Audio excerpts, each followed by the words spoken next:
Cryptocurrent, Bitcoin and Philosophy. By Nick Land.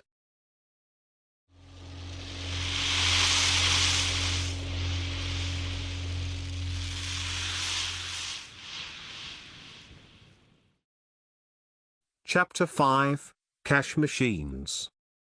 Section 5, Reciprocal or circular definition, is abysmal, or groundless, and thus traditionally considered suspect, if not prima facie evidence, of hopelessly defective reasoning. Unfounded circuitry is naturally disconcerting, when identified in the world, let alone in our thought processes. Under certain circumstances, however, characterized by cumulative bootstrapping, it can be an exceptional index of theoretical productivity. An especially remarkable example, from the perspective of this book, is provided by the intertwining of the questions: is Bitcoin money? And what is money? In holding these two questions open simultaneously, suspended within the abyss of what we do not know about either, the prospect is opened of learning something about both. What Bitcoin teaches, at a very early stage of apprehension, is that we do not yet have a confident answer to the question, what can money do? Section 5.01, an economical list of essential monetary functions, is exhausted by just 3 indispensable entries. Money provides a medium of exchange, a store of value, and a unit of account. In other words, money facilitates commerce, preserves wealth, and sets a standard for economic calculation. According to a preliminary apprehension, it is a functional trinity of flow, stock, and metric. In support of these functions, money typically possesses a number of predictable qualities, most prominently the characteristics of scarcity, durability, verifiability, divisibility, portability, or communicability, and fungibility. Of these 6 qualities, the first 3 are essential to the preservation of monetary value, and the remaining 3 to commercial convenience. These aspects are reciprocally reinforcing, mutually establishing a standard unit of account, or of credit. Section 5.02 attempts to establish a robust conceptualization of money's functional trinity, soon run into intricate difficulties. What appear to be merely formal differences, when captured at certain moments, and from limited perspectives, appear amid other circumstances as substantial distinctions, dense with historical contingency, and lacking even minimal ontological integrity. Consider, initially, the unit of account. As Broedel explains, quote, "These were imaginary units, used for reckoning, for estimating the relative value of coins, for fixing prices and wages, and for keeping commercial accounts, which could later be translated into any kind of currency, local or foreign. When the time came to move from the ledger to actual cash payment, one would have to go back a very long way, to find the coins corresponding to the money of account, but all such monies had at some point in the past, been real money." End quote. Section 5.03, no pure analysis of money, we can immediately see, is able to take us far on its own. A monetary regime is a synthesis, we might want to say an assemblage, consisting of heterogeneous elements mutually composing a functional whole. Insofar as a single monetary medium is able to integrate these elements, in a way that seems to facilitate a subsequent formal decomposition into neatly interlocking functions, a complex achievement has taken place, whose partial invisibility attests to its success, without detracting from its historical precariousness. It is only very late in the real process, that a money system is able to appear as the near-perfect incarnation of a simple idea, internally differentiated by a logical structure. Section 5.04, the tension between money flow and stock, corresponding closely to that between commerce and wealth, is no more tractable to confident philosophical apprehension than the partially abstract unit of account. It, too, is a complex of ambivalences, wavering uncertainly between formal and substantial distinctions, and subject to dynamic swirls of cross-dependency. It is not only that each of these functions is also partially logical and, or semi-empirical, in itself. The interconnections between them, add further oscillations between logical disjunction and empirical difference. The functions of money as a means of payment, currency, flow, and a store of value, asset, stock, cannot be considered entirely in isolation, since the distinction involves both adjacency, real differences of media, in a relation of complex complementarity, and substitution, switchings between assets, guided by the intensity of liquidity preference. Money's logical aspects and its multiple media cross-connect in theoretically inconvenient ways. Section 5.05, for example, the divisibility of money, a purely formal, arithmetical, relation from one regard, is incarnated in a substantial heterogeneity between distinct metals, from another, and subject in this latter to variations in exchange rate across time. In the European economic tradition, gold divides into silver on the basis of an ideal value relation of 12:1. Yet, in actuality, this ideal was only occasionally, and, once again, precariously realized. The same distinction between monetized metals which played such a crucial analytical function within the monetary system, as an order of divisibility, simultaneously preserved its synthetic characteristics, as an exchange relation between different commodities. Historically, the difference between ideal and actual exchange values generated variations in pressure comparable to meteorological conditions, as relative scarcities of gold or silver drove currency units across and beyond continents, in storms lasting decades, or even centuries. Formal tokens of accountancy were at the same time the particles of substantial bullion flows. Mathematics mixed with metal, indissociably. Section 5.1, the functions of money will be under continuous examination throughout this chapter. What can money be reliably broken down into? That is the question techno-frozen into every change machine.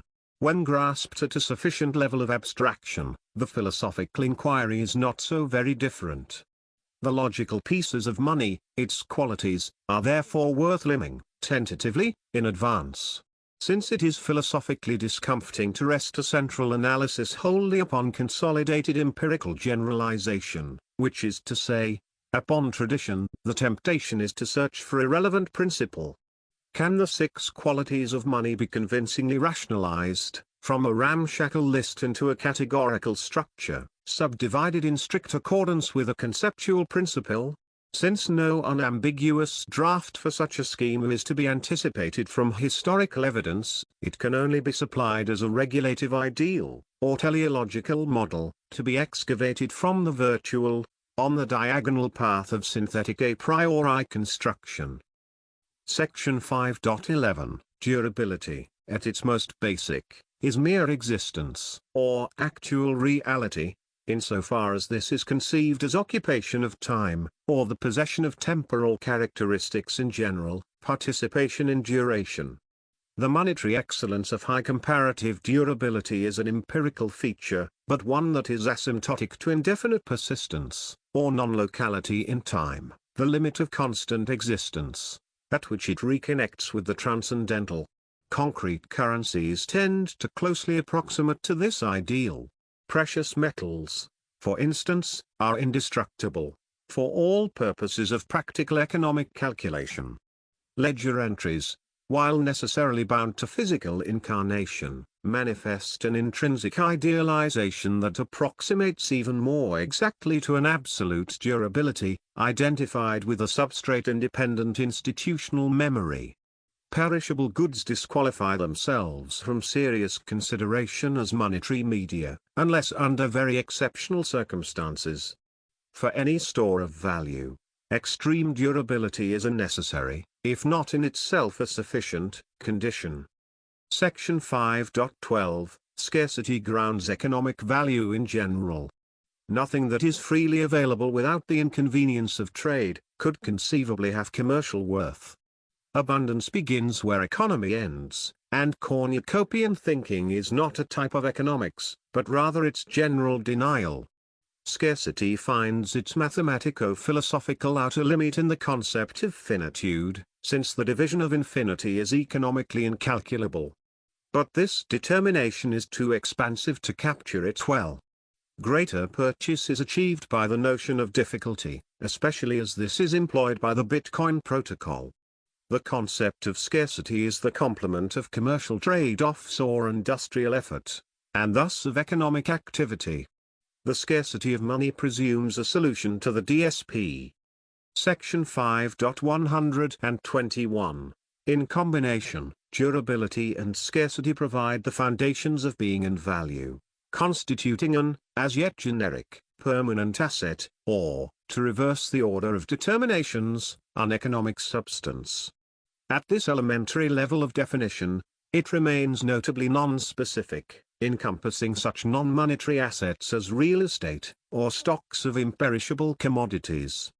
To acquire a commercial function, as an essential step towards its operation as money, economic substance has to provide for convenient reallocation. Money has not only to be valuable, but also distributable. We will see a little later, and finally, that it is also to be credible. Section 5.13. Divisibility enables money to match prices. The divisibility of the monetary medium sets the range of retail pricing options, and the subtlety of potential price competition. While money is only ideally continuous, or infinitely divisible, this condition is practically approximated by an acceptably fine granularity. The smallest unit of money in circulation corresponds to the point of commercial indifference, beyond which variation is considered irrelevant to economic decision-making, as mere rounding errors. The trade-off between standardization of units and delicacy of quantitative differentiation sets an equilibrium point, to which the atoms of the currency approximate. In other words, coarseness is an imperfection relative to ideal money, tolerated for practical purposes. The massive economic applicability of the calculus does not imply a significant appetite for monetary infinitesimals. This feature of money acquires a new prominence in the era of digital electronic micropayments. Already in the early decades of the computer era, it was anticipated that the friction afflicting minuscule monetary units would be electronically eliminable. Ted Nelson's attention to the question is especially notable. Under these conditions, the zone of commercial indifference, where monetary quantities become negligible, has the potential for transformation into a positive attractor. A massively expansive, monetarily hypersensitive agora opens distinctive commercial possibilities, extrapolated from those long developed within industrializing consumer capitalism. Minute margins become economically tolerable, in principle, due to the volumetric rescaling of microscopic sums into significant quantities, within Internet globalized markets. Section 5.14, Communicability, Techonomically supplanting portability, measures the degree to which money is transmissible. It is division, or distribution, apprehended not only as an arithmetical property, and a contractual consummation, but also as a physical transfer. Transmissibility is an implicit characteristic of the economic sign. To be in one place, rather than, any longer, in another place, is the irreducible material substrate of every notional reallocation within double-entry bookkeeping. A commercial transaction is always a process of reciprocal transference, requiring, on both sides, a real redistribution of matter in space. Semiotic subtilization cannot fundamentally compromise this necessity. Even the mere revision of a ledger is never less than a physical event. Nevertheless, asymptotic dematerialization is a real feature of signs under conditions of techonomic escalation, exemplified by electronic information, and the satisfaction of commercial transference by a microphysical revision of accounts. Section 5.15, Fundability is a feature of the economic commodity in general, in the strong, and prevalent, sense of a tradable good undifferentiated by significant, qualitative variation. By collapsing all dimensions of intrinsic comparison between instances of the same good, onto a single quantitative axis, it optimizes the conditions for commercial computation and price competition. The extreme relevance of its application to money strengthens the case for confidently defining the latter as a general commodity, even if such a definition remains incomplete. Without fundability of money, economic calculation would be drastically impaired, to such an extent that this characteristic is necessarily attributed to the abstract unit of account, as an ideal. This claim attains greater cogency if reversed. It is in order to fulfill the functional requirements of the unit of account that implemented concrete money systems acquire fundability as an indispensable criterion for even minimal adequacy. Commercial quantities presuppose equivalences, or at least commensurabilities, even if between strictly ordinal differential preference schedules of the marginalist type, since they could not otherwise be arithmetically tractable. It is worth noting that weighing already assumes fungibility, and the correspondence of many monetary units to forgotten measures of weight is widely recognized. The elementary economic option involves a comparison with some definite baseline of assumed fungibility, providing a condition of calculability. Indeed, the basic concept and practical institution of price assumes fungibility. A system of money, whose instances were in any way better or worse, other than by being more or less, would be unable to compute settlements, even within modest transactions, without the introduction of complex supplementary information about the monetary medium itself.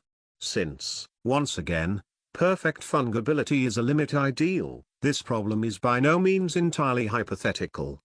We might refer to qualitative interference in money systems as Gresham noise, especially as this applies to friction within their concrete processes of circulation, and thus to integral illiquidity. The entire techno-political problem of monetary standardization applies here. The practical idealization of money, within digital registers of pure quantities, retains implicit reference to a model of perfect fungibility, appropriate to the mathematical tool, or calculator.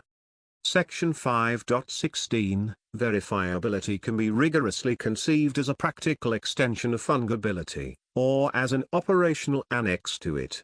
It references some definite, practical checking procedure that qualifies money as credible. Dubious money cannot be confidently counted as any definite sum whatsoever. Across the vastly preponderant part of monetary history, the model verification procedure has been assaying. The assay underwrites monetary value determined as a quantity and purity of metal. In the age of paper money, verifiability refers primarily to protection against forgery, or counterfeiting. This characteristic binds money essentially to the production of trust. Money is able to redeem a promise, and thus validate it. Section 5.17, as an aside, at this early stage in our discussion, it is notable that Bitcoin possesses all 6 of these qualities, superabundantly. Its durability is, in principle, absolute, although Bitcoin can in fact be lost or destroyed, see following note. It is rigidly and quite exactly scarce, to a fault. Its critics object. Divisibility is also unlimited in principle. Its communicability is extreme, based on internetwork digital electronics. Its fungibility is also absolute, given any set of realistic assumptions about user incentives, and it is verified automatically in its reproduction cycle. It would be difficult for Bitcoin's status as money to be more secure, insofar as the 6 qualities are applied as a criterion. Section 5.2, to entertain money as an explicit object of philosophy, is immediately to question the conceptual interconnections between its essential qualities. A threshold of controversy has already been crossed therefore. From the perspective of a certain mode of empiricism, the neglect of this topic expresses a positive intellectual virtue, with the presupposition of systematic order as its corresponding vice. As a matter of objective irony, or something that effectively masks itself as such, those cultures most conducive to the reign of money, have been those most instinctively dismissive of its transcendental dimension. Money does not seem to favor philosophical attention. In this, one might suspect the cryptocurrent at work. Empiricism casts subtle shadows, whose darkness is deepened by a secondary occultation. Quite imaginably, philosophy enters this terrain as a disruptive intruder, whose gaze is damage. Yet, In the end, whatever is denied access will simply not pass the gates. The secret secures itself. Section 5.21 Any modern philosophy of money proceeds as a transcendental deduction, guided by the question, how is economic calculation possible? The foundation for an answer is comparatively solid. Money is the condition of possibility for the existence of prices, and therefore for the commercial object, in general, by definition. Insofar as objects of economic intelligence exist, money is presupposed as a calculative principle, an ideal, or virtual machine function, irrespective of its more or less adequate concrete incarnation. When talking of ideal money, in this context, reference is not being made to a superior, still less a perfected, type of money, yet to be actualized, but rather to the abstract money emulated, to a greater or lesser degree, by any actual currency system, in the way any actual computer emulates a universal Turing machine. Any concrete monetary system necessarily draws upon an abstract idea of money, which is operationalized in advance of its explicit theorization. This relation has effectively foreshadowed, and even predetermined, the fundamental problems of philosophy.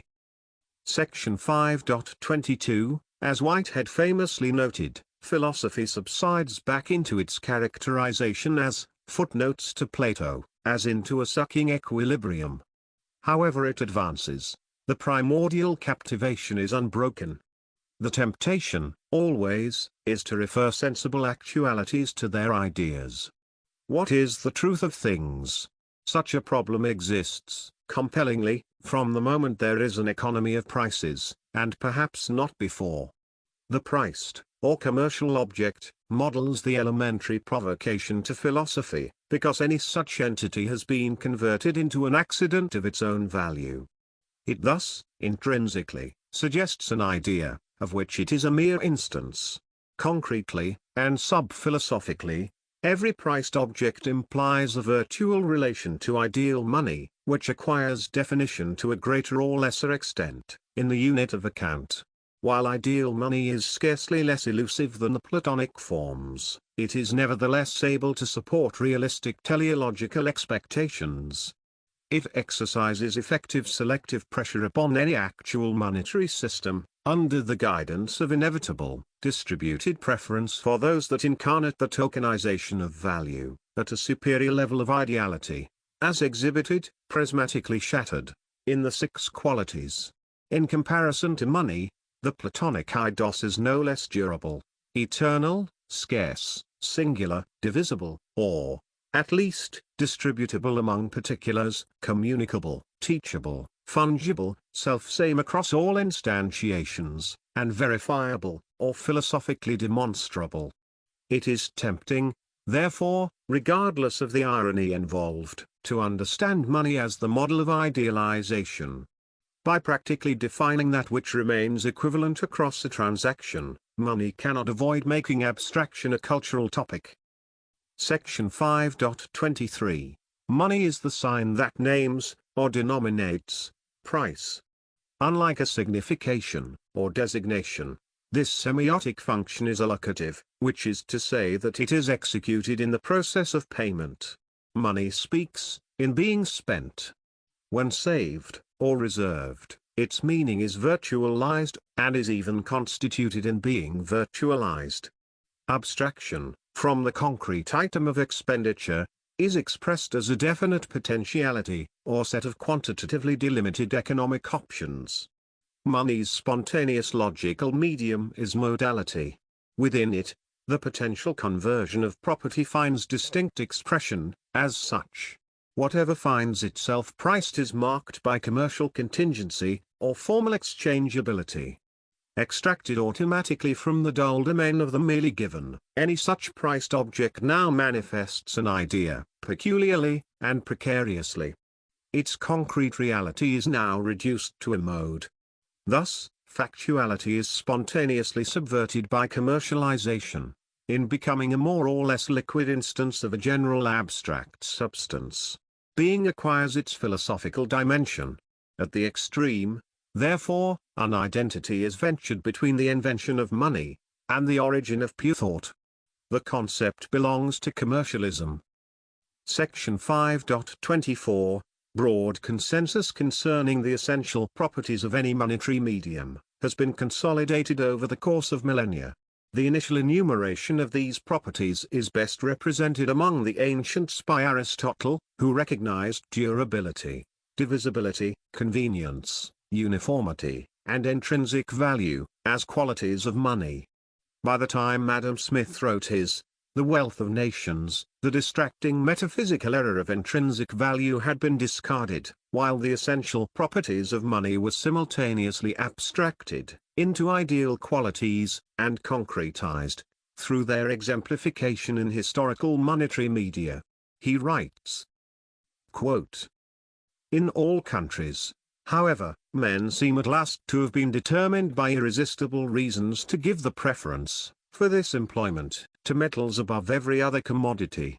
Metals can not only be kept with as little loss as any other commodity, scarce anything being less perishable than they are, but they can likewise, without any loss, be divided into any number of parts, as by fusion, those parts can easily be reunited again, a quality which no other equally durable commodities possess, and which more than any other quality, renders them fit to be the instruments of commerce and circulation." End quote. Section 5.25. For Smith, as for Aristotle, and indeed, later, for Marx, as for the Austrians, the abstract conception of ideal money was scarcely to be distinguished from the concrete virtues of precious metals, and of gold and silver in particular. Money, insofar as history had certified it, was metallic coinage, only subsequently, and trivially, supplemented by its paper representations, or contractual appendages. Between the questions, what are the qualities needed by a monetary medium? And why have precious metals been selected to serve as money? There was only the most insubstantial of differences. To understand why gold made good money, was to understand what good money is. Section 5.251, Why, then, do precious metals make good money? The entire list of qualitative monetary virtues can be mined from this question. Due to their chemical characteristics as pure metallic elements, they are durable, divisible, and fungible, since they are stable across time, and homogeneous in space, down to the atomic scale. This substantial consistency also makes them conveniently verifiable, as simple, measurable objects of chemical science, and of practical metallurgical assaying. Finally, but no less importantly, their comparative rarity makes them economically scarce, hence potentially valuable, and, in close proportion to their ratio of value to mass, also portable. Section 5.252, Yet, despite its close approximation to the ideal type of a monetary medium, precious metal is not, in itself, money. To become money, it has to be minted, or converted into a sign. A concrete example is provided by the silver penny, the most widely accepted monetary unit of the European pre-modern period. The direct descendant of the Roman denarius, dating from 211 BC, the English penny, containing 1.3 to 1.5 grams of silver, was introduced in AD 785, during the reign of the Mercian king Offa, and persisted with only superficial changes for over 9 centuries. It is of particular importance to note that the penny was, to modern eyes, an extraordinarily self-referential sign. What it signified was at the same time what it incarnated. This was captured in the perfect, and to pre-moderns simply tautological, equivalence between the expressions, 1 pound is worth 240 silver pennies, and 240 silver pennies weigh 1 pound. Silver did not back money, but was rather directly minted into money. The subsequent dissociation of monetary value and precious substance, was essentially alien to the pre-modern world. It was only through the debasement of the currency, the archaic monetary manifestation of the DSP, that the difference gained episodic purchase, and then only as a blatant corruption of the currency in question. Coinage is primordially a medium for conveying precious metals into commercial circulation. It shares the economic principle of packaging. In both cases, value creation is non-negligible, but also incidental. To see in coining an anticipation of money production of a modern type and scale, is thus to entirely misconstrue it. Despite its extreme abstraction, the return of coinage in the mode of cryptocurrency is the carrier of a deep conceptual revision, and even a reversion. In its new sense, no less than its old one, a coin is a regular subsection of an asset reservoir, sized for commercial convenience, which is to say, that it is an actual part of a qualitatively consistent resource. In neither case does the coin acquire this character, simply by saying what it is. Allocation is its irreducible, and non-derivative, semiotic function. Section 5.253, Questions concerning the essential nature of money, find themselves slipping backwards, unconsciously and automatically, into a description of the historical instantiation of money, which is a topic dominated, massively, by the function of precious metals within complex societies. It is only through appeal to paleoanthropology, exotic ethnography, or the history of established modernity, that such questions can refer themselves concretely to anything else. Money has been gold, silver, and copper coinage, with only primitive, anomalous, and sophisticated exceptions. Section 5.3, The narrativization of monetary history, which has come closest to gaining mainstream acceptance, is the evolutionary model of Carl Menger, which describes the emergence of money, or indirect exchange, from out of a primitive barter economy, as a solution to the double coincidence of wants. Menger emphasizes the specific coordination problem involved in transactions by barter, which is the combinatorial explosion of direct, and terminal, exchanges. These difficulties would have proved absolutely insurmountable obstacles to the progress of traffic, Menger insists, and at the same time to the production of goods not commanding a regular sale, had there not lain a remedy in the very nature of things, to wit, the different degrees of salableness, absatzfähigkeit, of commodities. Section 5.31, Commodities are not equally saleable or commercially disposable, and it is from this diversity that the differentiation of money from the world of commodities takes place. The transitional stage, within Menger's account, corresponds to the rise of a special commodity, marked out by its peculiar absatzfähigkeit.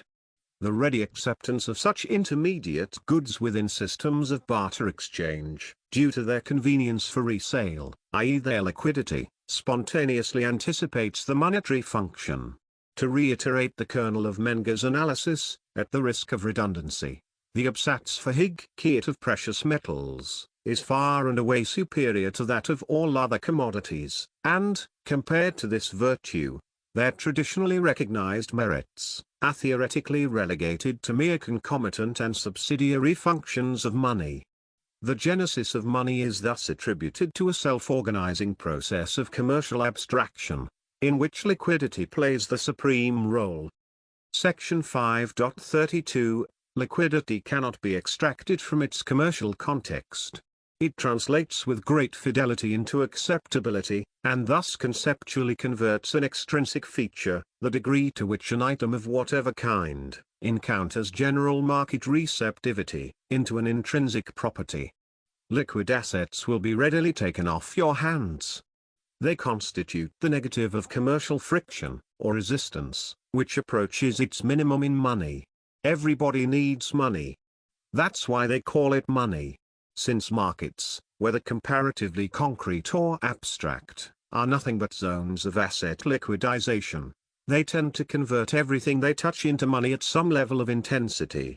Anything that can be marketed has a monetary aspect, which is to say that it could, under counterfactual conditions determined by the absence of any superior commercial medium, become money. We return, always, to cigarettes in concentration camps as a reality anchor. Money, fundamentally, consists of market participation tokens. It need only be swappable. What demotes any such thing, below the threshold of monetary status, is not its own essential deficiency. but always and only better money. It is better money that defines money effectively, while retro-projecting an original idea. Section 5.33 Examples of extreme social relapse, accompanying the destruction of monetary systems through hyperinflation, are regularly invoked in support of Menger's story, because they resuscitate its basic features through regression. When money dies, societies appear to recapitulate its primeval forms, seizing desperately upon candidate general commodities, such as cigarettes, on their path of descent back into the dysfunctional tangles of barter relationships. It is especially notable that under such conditions, it is the promissory aspect of money, as credit, corresponding to a liability accepted by another party, that leads the way into worthlessness. Hyperinflation is a catastrophic breakdown in trust, when the value attributed to the solemn word of the issuing authority is rapidly reset towards zero. Section 5.34 The Austrian narrative corresponds to an anti-politics, in which the legitimate domain of concentrated public action is subjected to systematic constriction, in accordance with a radical skepticism regarding both its theoretical sufficiency and its practical efficiency, when compared to the history and prospects of spontaneous coordination. Inevitably, therefore, the most significant antagonists of the Austrian orientation are those committed to a defense of politics, one that is equally, and reciprocally, both descriptive and normative. In recent times, the most influential account in this vein has been advanced by David Graeber. The basic tendency of Graeber's historical reconstruction, which folds economics into the politics of debt, makes it emblematic of the anti-liberal philosophy of money in general. It can therefore be taken as exemplary. Section 5.341 Rather than tracing the origins of money back to a process of spontaneous order, in the Austrian fashion, Graeber binds its history to the state. The primordial linkage of money to a universal commodity is emphasized relative to its political economic functions, of taxation and debt accountancy. According to this narrative, the principal historical secret of money lies not in the facilitation of trade, but in economic exaction by social elites. Standardization is the essential feature, reflecting, and reinforcing, concentrations of power. The large-scale production presupposed by an ecumenic currency depends upon a monetary manufacturing capacity that can only be provided by royal mints, or their modernized equivalents. Abstraction, or formal mathematization, of the primitive social obligations within what Graeber dubs human economies, leads to a radical intensification of oppression and violence. Section 5.342 The axis within which Graeber's analysis unfolds is determined not by commodity trade, but by obligations, stretching from the fluid reciprocities of primitive societies, and residual everyday communism, to the cyclopean power structures of centralized states. Within the latter, as recorded already in the excavated tablets of ancient Sumer, circa 3500 BC, cash money has been consistently marginalized relative to financial credit. It is this construction that supports Graeber's inverted sequence of monetary history, which is no longer conceived as an abstraction from commercial traffic, but instead as a commercialization of formalized obligations, beginning with credit as the primordial phenomenon. It is from debt that money is subsequently developed, with barter appended, at the end of the theoretical sequence, as a mutant, terminal annex. Credit and not barter, then, or obligation and not trade. This is, for Graeber, the political matrix in which money is born. An innovation in social hierarchy is its midwife, introducing it to the world through the military coinage slave complex of the axial age civilizations. Section 5.343 It is notable that Graeber considers the axial age to be an essentially unmitigated historical calamity, where Karl Jaspers drew attention to an incomparable cultural awakening, occurring in the centuries around the middle of the first millennium BC. Graeber derives its efflorescence from a revolutionary advance in the machinery of social oppression. The ascription of values is reversed. yet abstraction is the consistent key to both accounts. Concrete existence becomes calculable on an unprecedented scale. Something like a question of being arises. Graeber earns his role in this discussion, through participation in the hypothesis that monetary innovation, operating as a spontaneous stimulus to abstract thinking in general, is the basic phenomenon. During the axial age, the world begins to learn what money can do. Section 5.344, Graeber's analysis is consistent with a far wider cultural tendency, to conceive debt as the principal instance of economic domination, supplanting the classical role of mere destitution in this role. Social contestation over economic flow, profits versus wages, is displaced by a central image of class war, between creditors and debtors, radically and fundamentally financialized. This is not a socio-historical construction to be lightly dismissed. The model of political revolution as an insurrectionary extinction of debt, in particular, is productively suggestive. It embeds into itself a theory of post-revolutionary social memory, or strategic amnesia, in obvious accordance with large swathes of historical evidence. The revolutionary year zero, symbolically wipes the slate clean. Evidently, the financialization of capital and its revolutionary negation have modernized in parallel, if not at tightly bound velocities. Section 5.3441, while the complex historical entanglement of modern revolutionary politics, and ancient eschatological religion, is a well-worked topic far exceeding the scope of this book, it intrudes inescapably at this point, in the specific guise of the Jubilee. Redemption is a term cutting across the registers of religious and economic discourse, sustained by a consistent appeal for absolution, or forgiveness. From prophetic Judaism, to Graeber's debt, the first 5,000 years, via the Merchant of Venice, Das Kapital, and countless additional examples of anti-usurious polemic, the voice of the debtor has been bound to an apocalyptic promise of forgetting. The obliteration of the secular ledger, in the name of a higher accountancy, has been the insistent theme. For roughly a century, administrative inflation tolerance has provided a moderated expression for the same popular clamor. Inflation strikes a compromise with the demand for financial tabula rasa, by erasing debt values incrementally. It is revolutionary redistribution on an installment plan. The veil of the ubiquitous credit system, allows inflationary macroeconomics to reach beyond debt, and make the abominated liquidity preference of cash accumulators its target. Money as a store of value, as economic memory, is brought into the arena of programmatic erosion.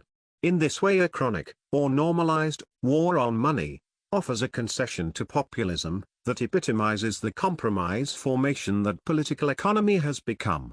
Socialist revolution is forestalled by a continuous debauching of financial signs, but in this way it is also executed.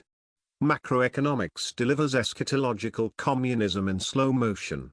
An explicit attraction of discretion-protected cryptocurrency, is making such deals unobtainable.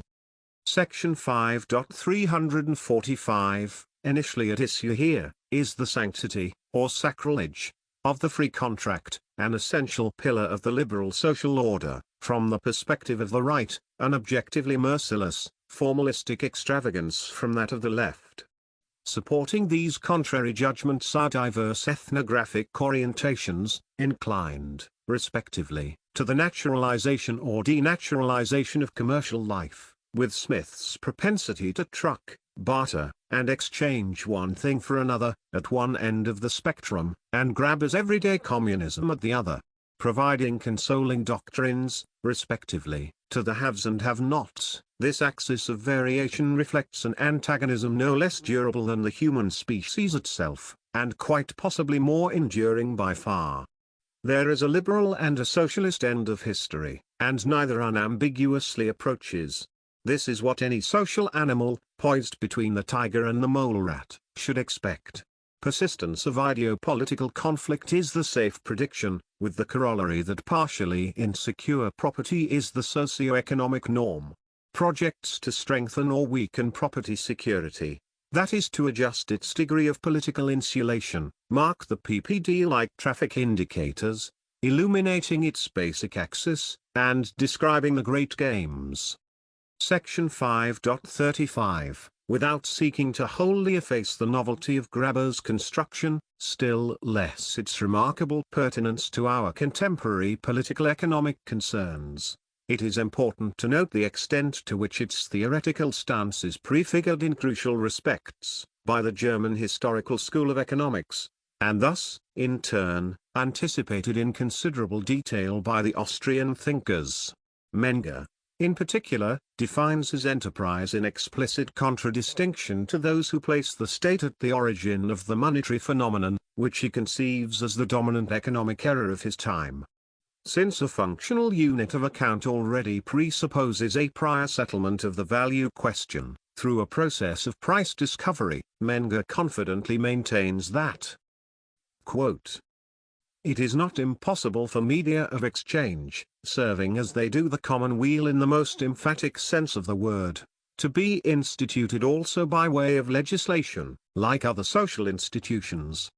But this is neither the only, nor the primary mode, in which money has taken its origin. Putting aside assumptions which are historically unsound, we can only come fully to understand the origin of money by learning to view the establishment of the social procedure, with which we are dealing, as the spontaneous outcome, the unpremeditated resultant, of particular, individual efforts of the members of a society, who have little by little worked their way to a discrimination of the different degrees of salableness in commodities." End quote. Section 5.36. Despite their strategic mismatch, or ideological divergence, the motivated narratives of Menger and Graeber, nevertheless converge upon a precise conception of the stakes in theoretical play. For both, there is an application of historical storytelling to a liberal theory of money, seen as essentially bound to the status of precious metal coins. That Menger writes in defense of this theory, and Graeber in opposition to it, does not affect the invariable associative core in the least. Both agree entirely about what it is that the valorization, or denigration of money, as minted metal, means.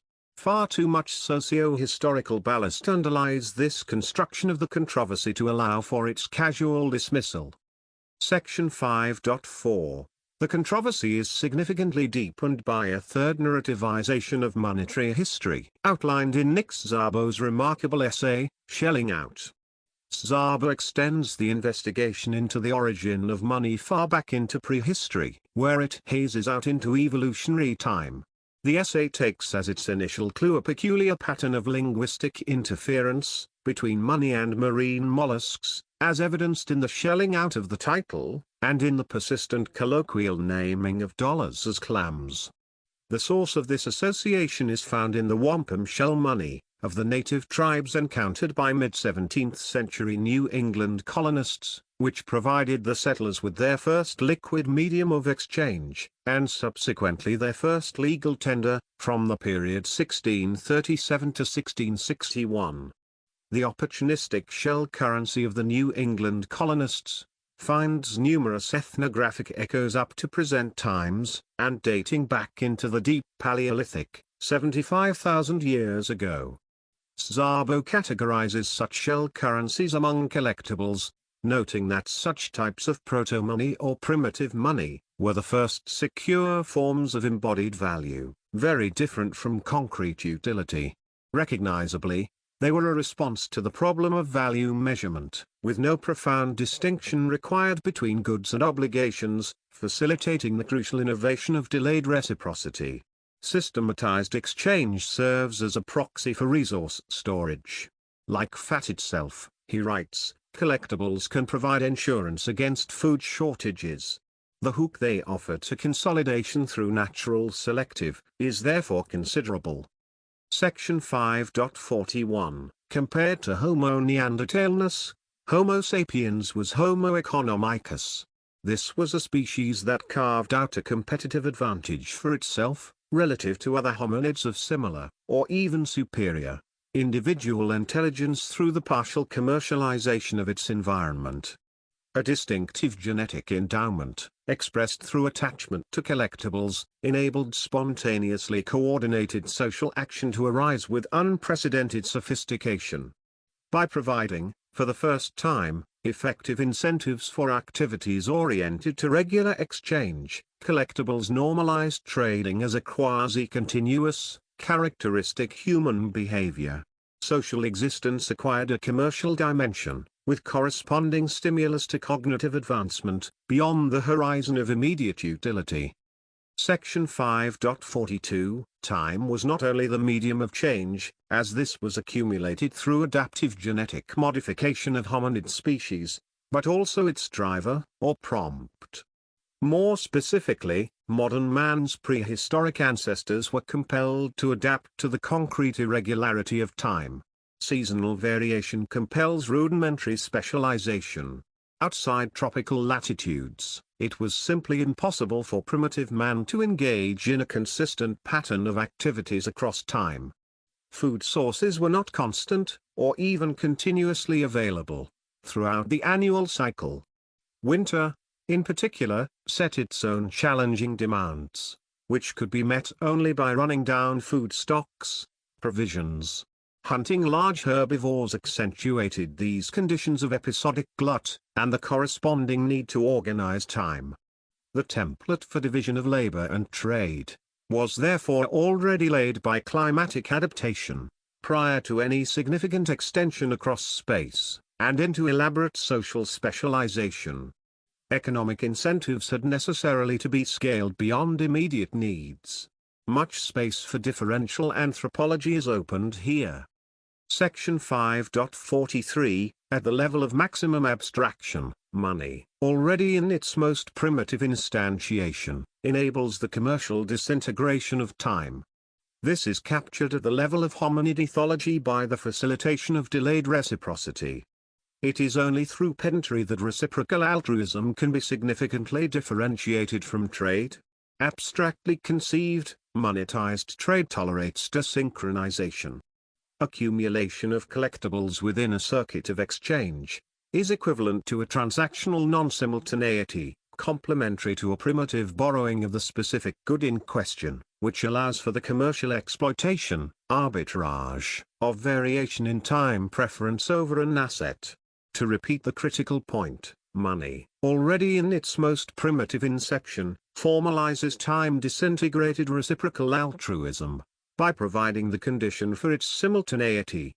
The receipt of money now substitutes for the persistence of a debt.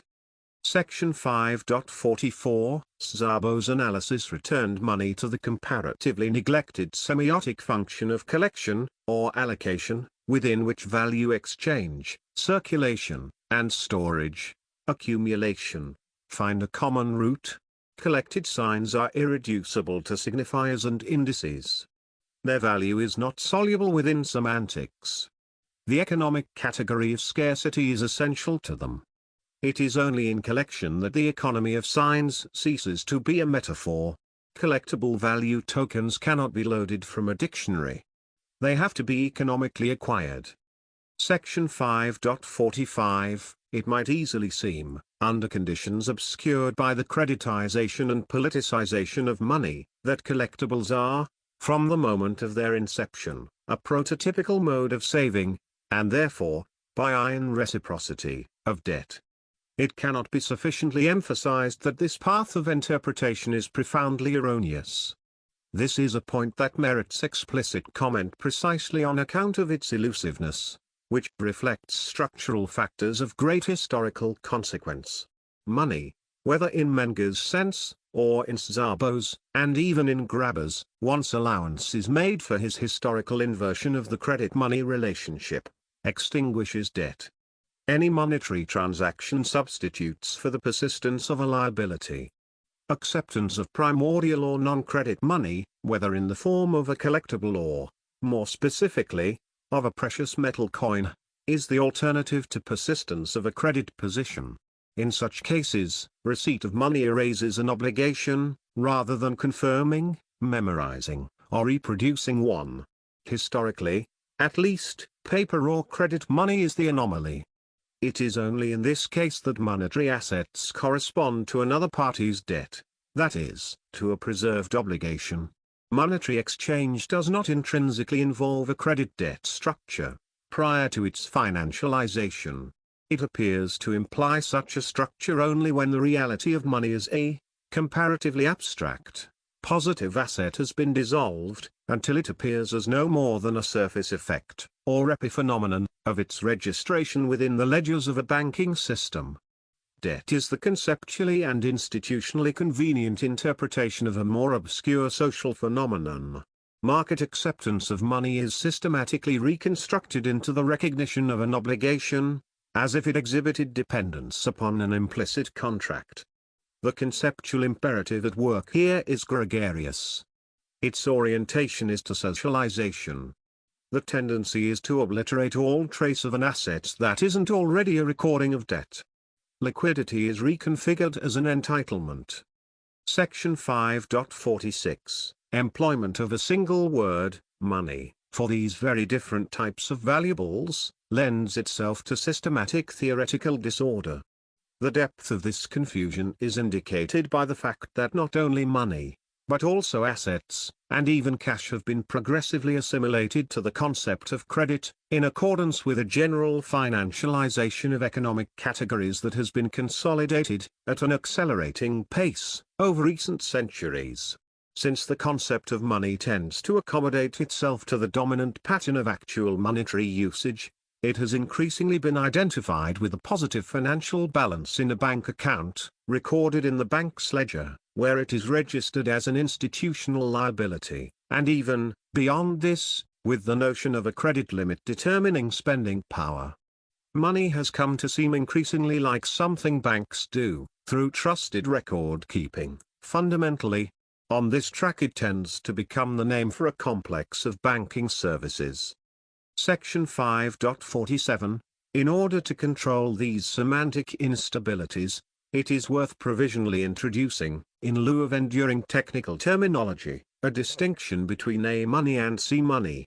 A-money is a positive asset, or collectible, uncorrelated to a liability. In the case of Bitcoin, it consists of DSP proof, or non-duplicitous, ledger entries.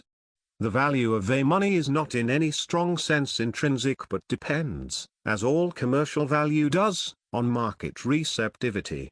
It varies, therefore, between 0 and some arbitrary magnitude, when denominated in any other medium whatsoever.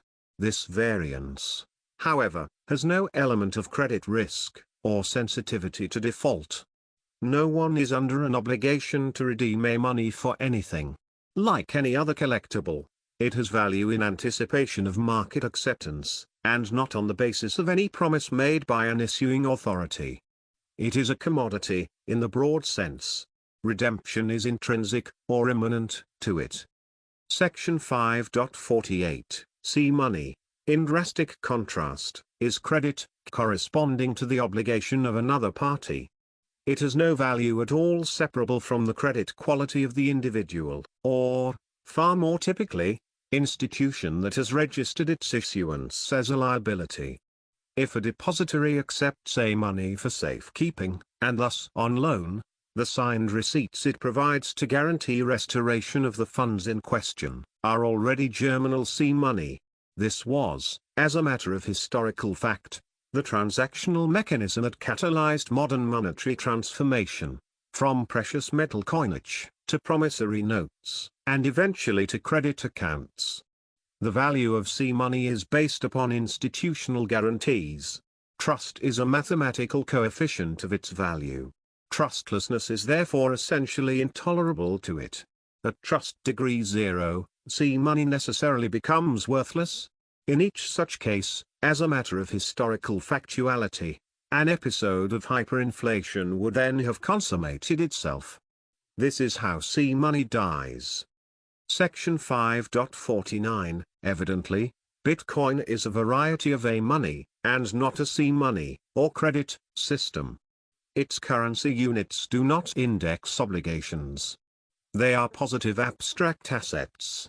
As Szabo insightfully concludes, Bitcoin is a system of digital collectibles. While it is certainly possible to be owed bitcoins, like any other asset, in owning bitcoins one is not thereby owed anything further. The application of the credit relation to bitcoins has necessarily to draw upon institutional resources extraneous to the Bitcoin protocol itself. Cryptocurrencies perfectly simulate precious metals in this respect. No promise is inherently attached to them. They can be the substance of wagers, but they are not bets on the word of another agent. Section 5.5, Conceptual conversion of A money into C money, has been an automatic outcome of modern financial history. It can formally, but only artificially, be disentangled from the development of banking procedures and institutions. The credit, or reputation, of the financial institution supplants the positive asset value of money, as it replaces the monetary commodity with authorized notes. This financial reconstruction of exchange introduces an element of non-simultaneity. A moment of indebtedness is inserted into the synchronous swap, a period, however fleeting and notional, in which payment is owed.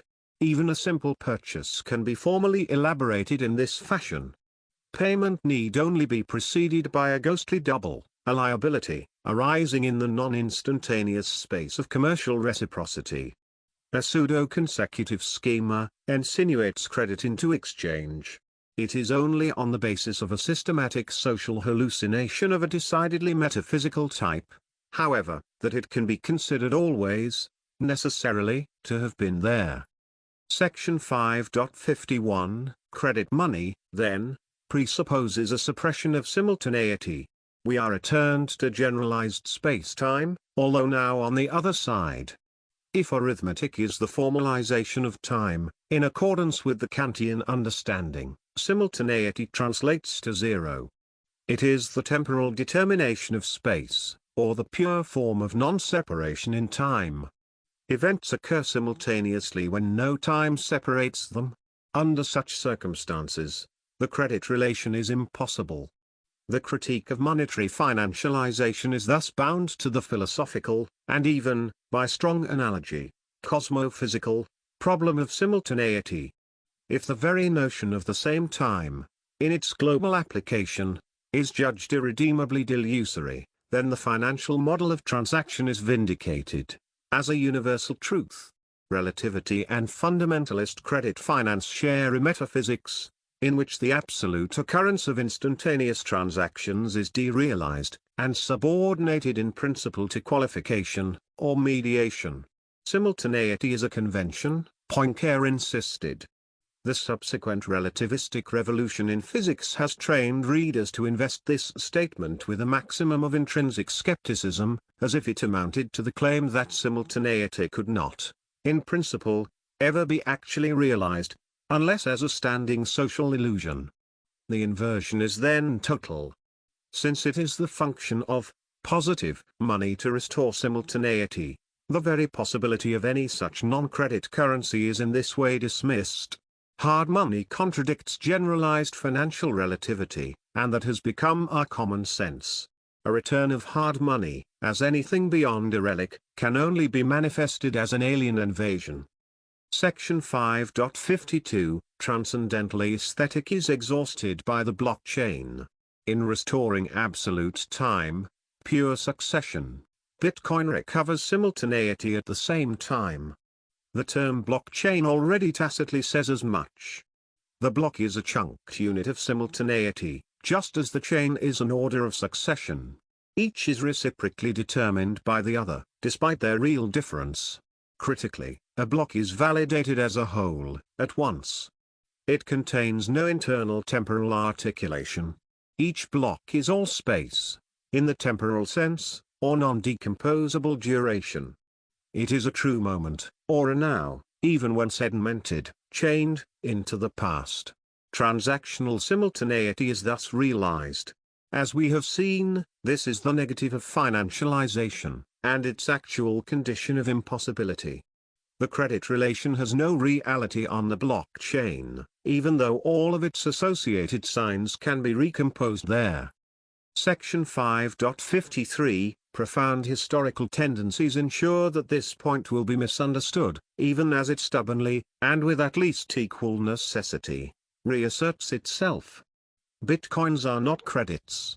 Furthermore, and still more controversially, none of the items of economically significant information embedded within the blockchain are, or could be, credits, unless from a perspective, which is also to say an apparatus, that transcends the blockchain.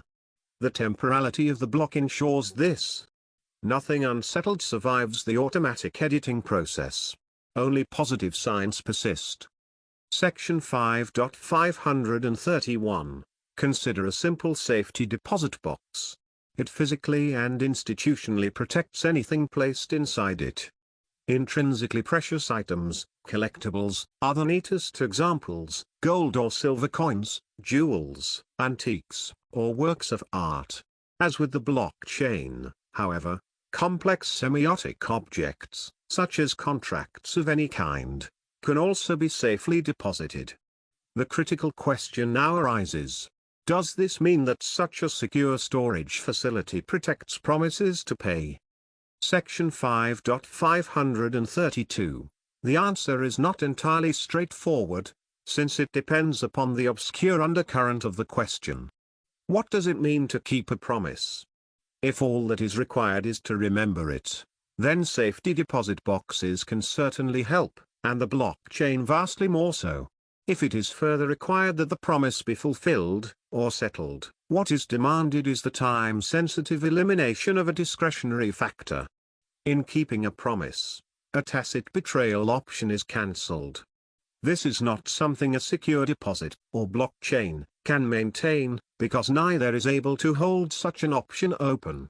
Potential defection, default, does not require risk pricing in such an environment, because it cannot occur. Whatever risks there may be to Bitcoin transactions, this is not among them. On the blockchain, no difference between a deposit and an account balance can exist. Credit risk is necessarily zero. There are no negative balances, but only positive holdings, recorded as a history of mining events and transactions. Anything running on a blockchain inherits this characteristic.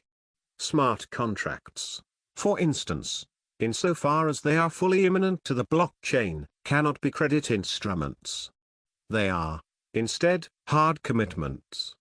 The future is effectively pulled forward, and metallized as destiny. This is a point to be more adequately engaged shortly.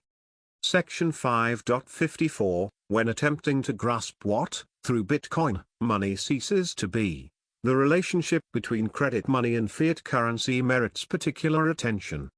This relation is certainly not simply analytical, despite the intimate historical connection between monetary financialization and politicization. Over the course of recent centuries, the problem of trust, as dramatized by episodic banking crises, has functioned as a relay. As previously noted, the spontaneous evolution of paper money, from warehouse receipts, profoundly exacerbates the double spending problem. Considered as the most economically intimate field of media development, it subsumes forgery into printing, on a path that leads to electronic digitization. Within the modern history of money, however, this semiotic main current is a side stream. Deliberate fraudulence, involving cynical fake money production, has not been the principal trust problem generated by financialization. Credit creation, through fractional reserve banking, had been vastly more consequential as an engine of trust catastrophe, precisely because it separates the question of trust from suspicion of criminality, and thus from the sphere of traditional law enforcement mechanisms. A banking crisis is not, unless contingently, or under the aspect of polemical extravagance, a crime. More generally, those socio-cultural forces disposed to consider inflationism in all of its aspects as essentially criminal, have been so thoroughly defeated that their objections have lost all engagement with effective mechanisms of legal enforcement. Section 5.55, to recapitulate the discussion from Chapter 3, Section 3.06, when fractional reserve banking turns bad, it is exhibited as a double, and in fact multiple, lending problem. Any bank deposit can be loaned out multiple times, with the proportions of potential bank credit to assumed liability decided by the reserve ratio. A reserve ratio set to cover 10% of loans outstanding permits a tenfold credit multiplication effect prior to interbank lending, under conditions of general financial confidence. This facility is welcomed as a business opportunity for banking institutions, as a quantitative relaxation of credit restrictions for borrowers, and as a general adrenalization of the wider economy through increased liquidity. Historically, the resulting incentive structure brought banks, borrowers, and governments into alignment, in the direction of financialization, or compressed reserve ratios. The attractions of money creation are so self-evident they obliterate the counterfactual case. How could the financial alchemy of fractional reserve lending, with its seemingly magical multiplication of profits, borrowing opportunities, and commercial stimulation, conceivably have been resisted? And once it had ceased to be resisted, what could possibly have gone wrong? Section 5.56, on the opposite side of the ledger, multiplication of credit money through fractional reserves was balanced by the unplanned invention of a new type of credit risk. Local default was now potentially amplified to the level of the global bank run. The credit multiplier, when toppled into reverse, became an engine of financial catastrophe. Quantity is a quality all its own. Systematic banking crisis posed an existential threat to political regimes. The risk involved, therefore, tended, as a matter of sheer magnitude, to escape narrow economic categories. Confidence sets out on its long journey into becoming an explicitly recognized macroeconomic variable. At a certain threshold, sheer aggregation of private actions transitions into a public event. Banking crisis comes as close to capturing the fulcrum of political economic interchange, as any conceptually isolable event can. The deep tendency of modernity to encapsulate the empirical, plays out into economic institutions. Section 5.57, political recognition that a banking crisis cannot be permitted to happen, finds its institutional manifestation in a central bank. A central bank is the authoritative model of a trusted financial institution. Trust conservation is its principal responsibility. In one direction, it guarantees the credibility of government paper. In the other, as lender of last resort, and provider of deposit insurance, it delegates trust to subsidiary banks, in exchange for submission to regulatory oversight. The buck stops here, metaphorically applied to the desk of America's commander-in-chief, is more appropriately conceived as a functional definition of the central bank. While embedded, in principle, within administrative and judicial hierarchies supporting superordinate authorities, in practice the central bank's concentration of competence, and information, immunizes it against further transcendence. It is, in effect, a final court of appeal, or last ditch. In the sphere of economic trust, which is also that of modern economic virtual catastrophes, anything the central bank cannot stop, cannot and will not be stopped. The peculiar status of the central banker appears, to skeptical observers, neo-messianic. This is an impression that reaches far beyond trivial coincidence. In the end, which it incarnates, financial trust, confidence, is the central bank's sole specialism. All of its functions converge upon this, as upon a compact telos. Implicitly, savers trust their local bank because they trust the central bank, and they trust the central bank despite their distrust of the national government. Notably, it is a structural component of modern political ecology that governments expect their national central banks to be trusted more than they are trusted themselves. They in fact come to depend upon this, as the first convincing modern substitute for divine sanction. Government deference to the central bank serves as a credogenic ritual. Through the pseudo-transcendence of the central bank, administrative politics is able to gesticulate beyond itself, to a superior source of credibility. Practical metaphysics is thereby exemplified.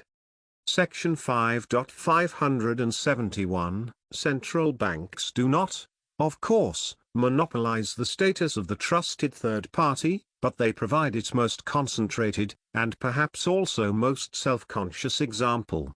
The function of transcendence in socio-economic systems has no superior illustration.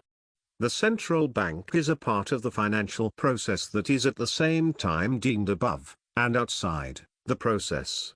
Integral to its identity and operation, is the presumption that it transcends the constraints, and incentives, generally characterizing the financial sphere.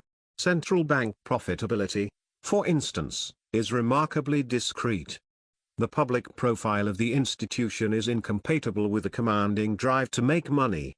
Something like radical altruism is tacitly insinuated, as if in preemptive repudiation of public choice cynicism. Reciprocally, resource limitations on central bank discretion are strategically de-emphasized. While not positively pretending to infinitude, or an unlimited capability for monetary intervention, some rough functional facsimile of such is not strenuously discouraged. Because the central bank is effectively a final institution, those wastes of potential financial catastrophe lying beyond its scope can only be populated by dragons, and are therefore rendered in certain respects unthinkable. The end of the world is re-articulated. There is a theatrical and ceremonial dimension to all of this, which has not gone unnoticed, or unmentioned. Central bankers are, in the strictest possible sense, modern magicians. Section 5.572, every central bank is an amphibian, or a Janus-faced being. Operational pseudo-transcendence requires this. The central bank mediates between the public and private aspects of the economy, and even defines the distinction between the two, drawing upon the institutional axiom that aggregate confidence in private commerce is a legitimate, and inevitable, target of public policy concern. Trust, in its distributed economic manifestation, is taken as the object of a mass social technology. The great macroeconomic conception occurs, pre-programming much of what then follows. The critical point is the recognition that money issuance is a policy tool, precisely insofar as it is a channel of public communications. It is no longer that money merely bears a message, in the manner of a minted coin adorned with various politically significant inscriptions. A Federal Reserve note still carries such signs, but their seriousness is entirely eroded. Money-making, as such, is now the message. Aggregate liquidity management is no sooner adopted as an administrative responsibility, than it flattens upon its own public enunciations. Signal and substance are one. A teleological transition occurs here, that might easily be missed. Public, i.e. state, revenue maximization, an obvious goal from at least one perspective, yet one that has been evidently instrumental in regards to the obscure practicalities of historical installation, is absorbed into a more complex structure of purposes. It becomes the opportunity for a public demonstration, for publicity. Hence the distinctive emphasis placed upon the central bank's statement, an address not only about, but to the market, spectacularly totalized from above. This is already to say that irrespective of its intentions, or self-comprehension, the central bank inherits responsibilities that are strictly magical. Vivid materialization of the impossible, i.e. of free risk relief, is its central obligation. It is not only illusionism that is at work here, then, but medicine, or therapy, in accordance with the archaic role of the witch doctor. The public utterances of the central bank are a mass psychological talking cure, but inverted from an exercise of attention, into an incantation, and thus a spell, or placebo. We hear in these words the technical ideal of the confidence trick, in its superlegal and pseudo-metaphysical configuration. Practical efficacy is tacit. Like credit money itself, the truth of the central bank statement is created, ab nihilo, in being believed. The reality is ideally exhausted by the phenomenon. It is what it is thought to be, and no more. Confidence, in the end, has no ulterior derivation. It is miraculous. Half a millennium of demystification has led to this, clearing the stage for business-suited new magicians. The performance is underway. A tranquilized collective economic sphere is to be conjured into existence. As it entered its advanced maturity, the Great Moderation named it well. The Great Moderator, mighty Macro, is a more valuable name still, for the one at the end who looks both ways to make peace. That's the magician god in the Bitcoin crosshairs. Section 5.573, on the empirical plane. A trusted third party functions as an intermediary between a pair of agents. It is the mutual relation to a common intermediary that formally determines the agents concerned as peers. Virtual lines of evasion, route-arounds, cross the plane, linking the mediated agents in innumerable alternative ways. When plotted upon this flat expanse, the trusted third party appears as an intersection, something like a successful hunt, an act of capture, or captivation. On the plane, every overseer is exposed as avoidable, if not in actuality avoided. There is always another way. Excessive impositions prove repulsive. Every moment of mediation has therefore to strike a bargain. No hint of the universal is found here. It is not upon the plane, but upon the pseudo-distinct, pseudo-orthogonal, and pseudo-metaphysical axis transecting it, that the exorbitant authority of the overseer is, for the first time, expressed. The horizon of supervision extends into the infinite. If not explicit in its claims to omniscience, omnipotence, and omnibenevolence, it makes no effort to dispel such theological encrustations. An implicit invocation of godlike powers follows from the conspicuous assumption of godlike responsibilities. In wherever the buck stops we trust. The aura of infinitude is essential. No limit can be drawn. Whatever lay beyond the outer boundary of central banking power, would be the lair of crisis, by definition.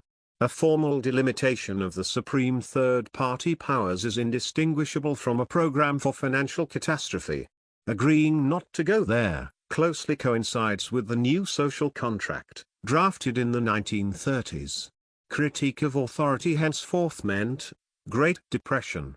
To the titles of macro can then be added the unscrutinized scrutinizer. That which sees all should not be excessively challenged by inspection. This is how asymmetry has been put to public work. Apparently exempted from immanence, the overseer is fed by the impression of exceptional rules and sublime incentives. It seems to hover above the fray, as if released from mere empirical difference into a superior milieu. Amphibious by essence, it is at once an efficient, individualized, economic agent among others, and simultaneously nothing at all of the kind. The effect works best when no one looks too closely. Section 5.58, Central banking did not begin with the Bank of England, in exactly the same way that terrestrial capitalism did not originate among the Anglophone powers. This is to say, that a comparable usurpation of destiny, in the full ambivalence of the term, is evident in both cases. Fate was settled on an English path, which took work. An obscure opportunity for supranational influence was captured, and became self-consolidating, through convergence. Which is to say, the occasion for financial elaboration found its strongest expression on the supranational line. It was, from the beginning, world historical. In the final analysis, it has happened to peoples, more than from them. Teleological instrumentalization of the English-speaking peoples, as agents of global process, has been no less basic than their adoption of new financial technologies. The two developments have been one. Central banking has been nationally functional to the exact extent it has been internationally competitive, and thus globally compelling. It won wars that mattered, first for the Dutch, then for the English. By the time the United States inherited managerial responsibility for the world order, its principles of financial sovereignty had been firmly set in place.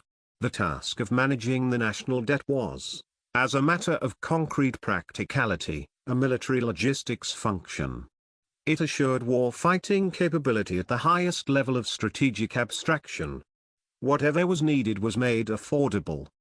The consequences were consistently dramatic, because the states that quickly took the lead in central banking were, not at all by coincidence, the successful vehicles of a supranational, or global revolutionary, undertaking. Nothing like a simple nationalization of money was ever actually happening. Rather, the production of international reserve currency was becoming reflexive, and institutionally self-aware. This does not make monetary nationalism a mere illusion. The organizational level of the nation-state did in fact become increasingly dominant, and all the more so when international adventure was at stake. It did not, however, control its own context. The supranational process preceded, exceeded, and catalyzed all national developments, because the battlefield was the arena of selection. The history of central banking is bound far more tightly to the production of world money than happenstance could account for. The global revolutionary mission was primordial, i.e. essential, or intrinsic. In contradistinction to the financial myth, sound domestic money management did not simply come first. Section 5.581, the Bank of England was incorporated by the 1694 Bank of England Act. However much centralized monopolization of banknote issuance now looks like the basic destiny of the institution, it was only very gradually established, over the course of more than 2 centuries of subsequent legislation. It was not, therefore, a guiding project, in anything other than an obscure, teleological sense. Monetary nationalism was only a slowly emerging outcome. It was fiscal nationalism that provided the primary imperative. Twin agendas were originally complicit, directed at once to domestic financial stabilization and to state revenue raising, with a definite outward, geopolitical orientation. The incorporation of the bank, then, marked a further step in the integration of modern banking with sovereign political power. Section 5.582, the much later U.S. central banking Federal Reserve System, is far more arcane than the Bank of England. It dates back only to the final days of 1913, as a creature of the Federal Reserve Act, through which Congress announced an American public, i.e. national, monetary policy. The institutional origin of the Federal Reserve is explicitly inseparable from a post-liberal ideology of money, which conceives it as an administrative tool, to be placed in the service of national economic objectives, the macroeconomic suite of full employment, stable prices, and moderate interest rates. The British experience had been educational, in this regard. Money had been reminted as an imperial project, with twin global and domestic faces. Where the pound sterling had found itself elevated by fortune to the status of imperial scrip, the US dollar now ventured on to the same path of geopolitical fatality with greater self-consciousness. The relation to war economy was effectively deepened. By the early 20th century it was obvious to all observers, that the primary Anglophone world power could have no, merely, national interests, that were not immediately matters of global geostrategic and ideological competition. The US dollar could only be an architectural pillar of world order. To trust it was direct psychological investment in a planetary destiny. Section 5.583, under conditions epitomized within the era of matured central banking, but by no means restricted to it, monetary value reduces ultimately to a political substrate, where confidence is maintained by evidence of effective power. This registers a critical inversion. The capacity to protect property begins to appear, i.e. to trade, as its essence. Recognition of the protection racket as a mode of criminal enterprise closely coincides with this development in time. Investors, including even mere holders of currency, have been resensitized to regime risk, which subdivides into 2 broad, but intricately inter-articulated, categories. Firstly, the 20th century has dramatically featured sheer expropriation, of the nationalist communist type. In response, assets of any kind now feature some degree of Marxist discount. They are priced with a measure of definite regard to their vulnerability to government seizure, or revolutionary redistribution, which automatically increases yields in the most hazardous cases. The antithesis is practically assimilated. Secondly, and more subtly, political authority has been increasingly formalized as an asset class. No longer merely devoted to the protection of property, whether to a greater or lesser extent, it has itself become an object of comparatively direct financial investment. Government bonds offer a share in imperium. They securitize regime resilience and demographic purchase, or geopolitical capability. Under conditions of global stress, most conspicuously, the lender of last resort transitions into a debtor of last resort, and thus a savings facility, socializing deferred private consumption through the medium of public financial obligations. The Federal Reserve Note is nothing less than a wager upon the future of America, its central government, and, most specifically, its taxation power. By extension, the exceptional global acceptance of the US dollar is an investment in American world order.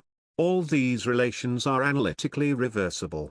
Geopolitical crisis implies currency crisis, or, still further, potentially follows from one. The coin has two sides, and can be easily flipped. Derealization into pure credit only accentuates money's ambivalence. As it is incrementally demetallized, money takes the form of a promise, whose credibility is founded upon the public image of state power, as fully expressed within both domestic and international contexts. Under such circumstances, especially when a global hegemon is in the spotlight, the stakes of a monetary revolution are not easily overestimated. Nor are its positive implications readily anticipated. The nature of money has long ceased to be separable from the order of the world.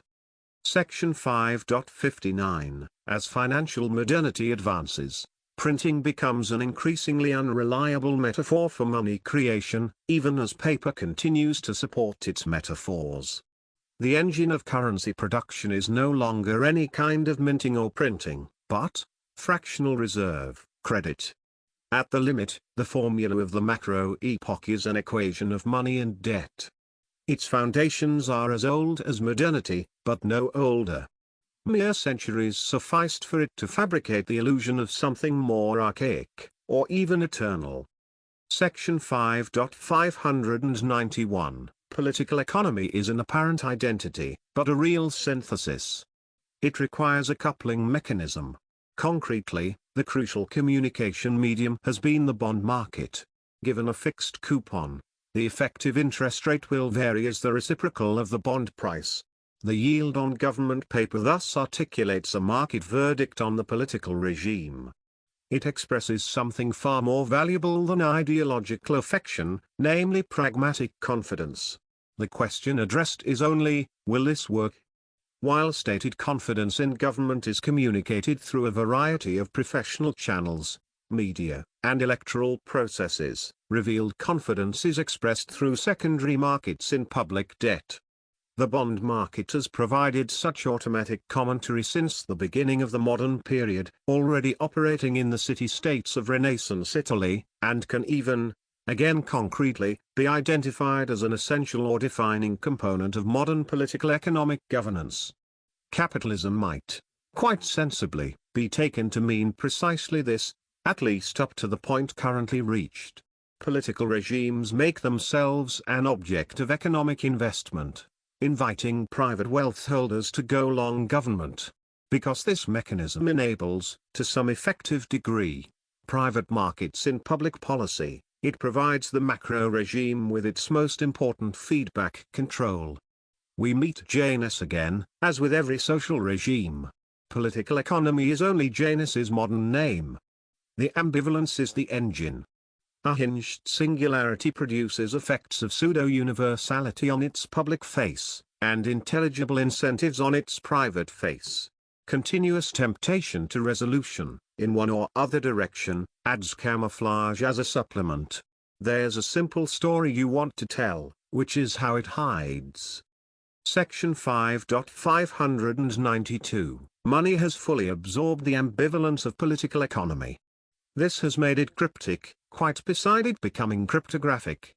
It invites misapprehension. Of course, It is no secret that, historically, the promissory value of paper money has been very specifically tied to the prospect of redemption in precious metal.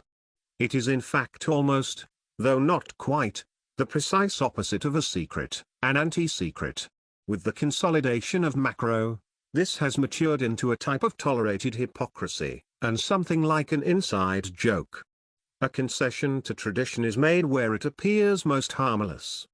Much more is happening here, though, than a joke. The persistence of this image of value advances metallic durability into an abstracted dimension. Whenever money is momentarily jolted from its constitutive, cash-like, amnesia, it grates upon metal memory.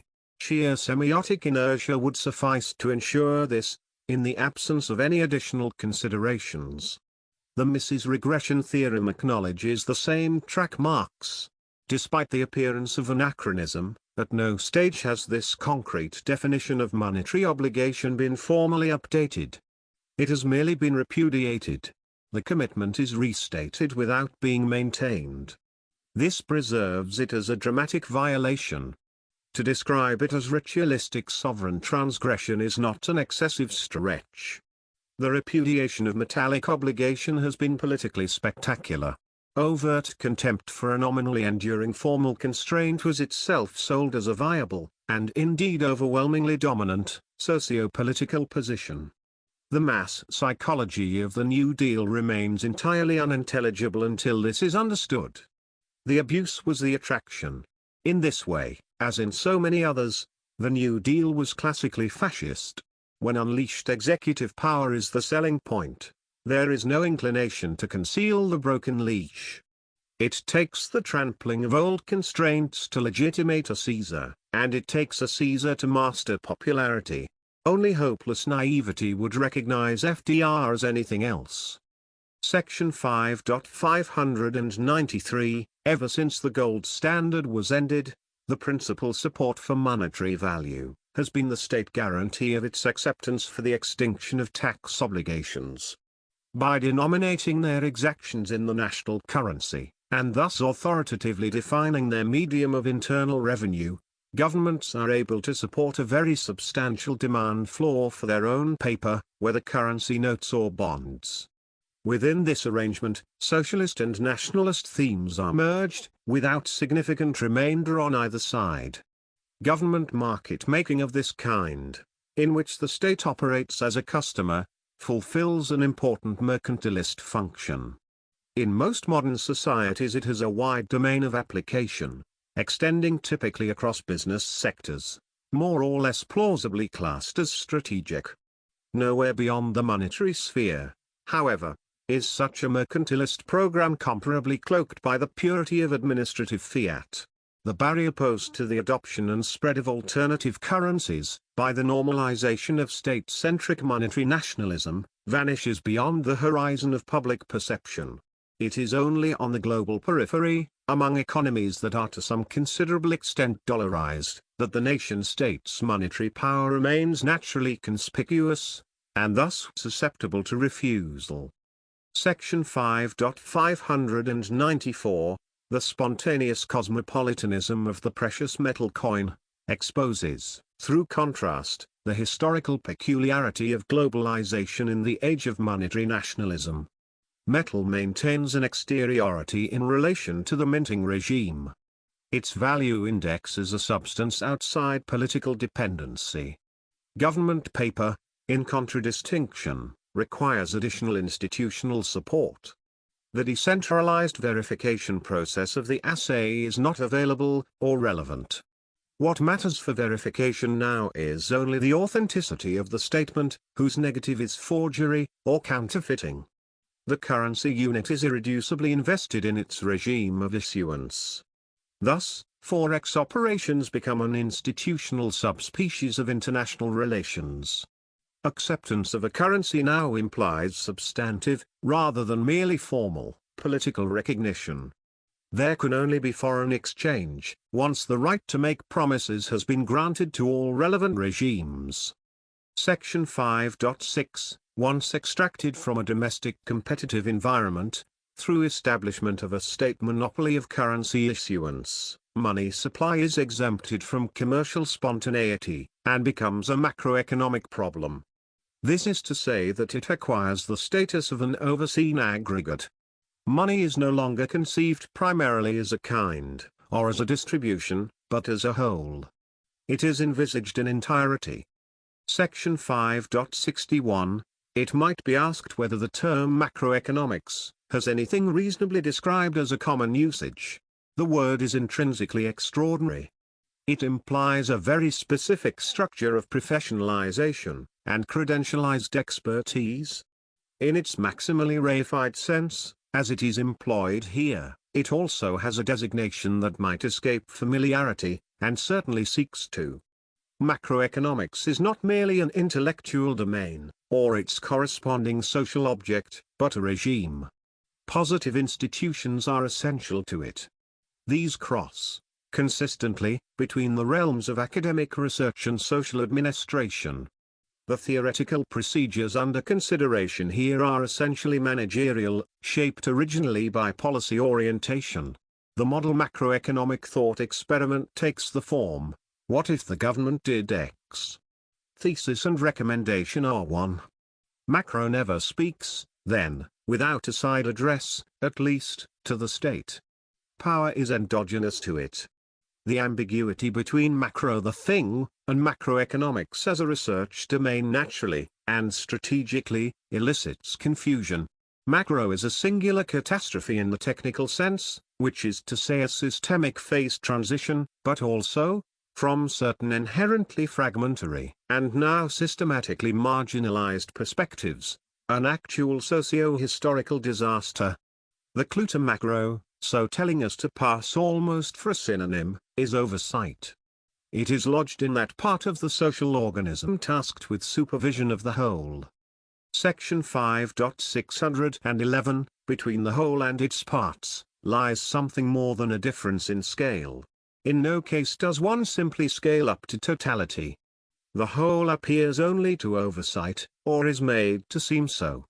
It is thus tempting to conceive macroeconomics as a structure of visibility. Its essence is defined by what is called to appear before it. Any tribunal is like this. The economy is to be brought before macro for inspection, judgment, and correction. Macro, then, is a massive, complex, pseudo-transcendent operation in the name of the whole, conducted upon the axis of trust, or confidence. It is the metaphysics proper to the economic realm. In the alien language of German idealist philosophy, it might be characterized as central banking for itself.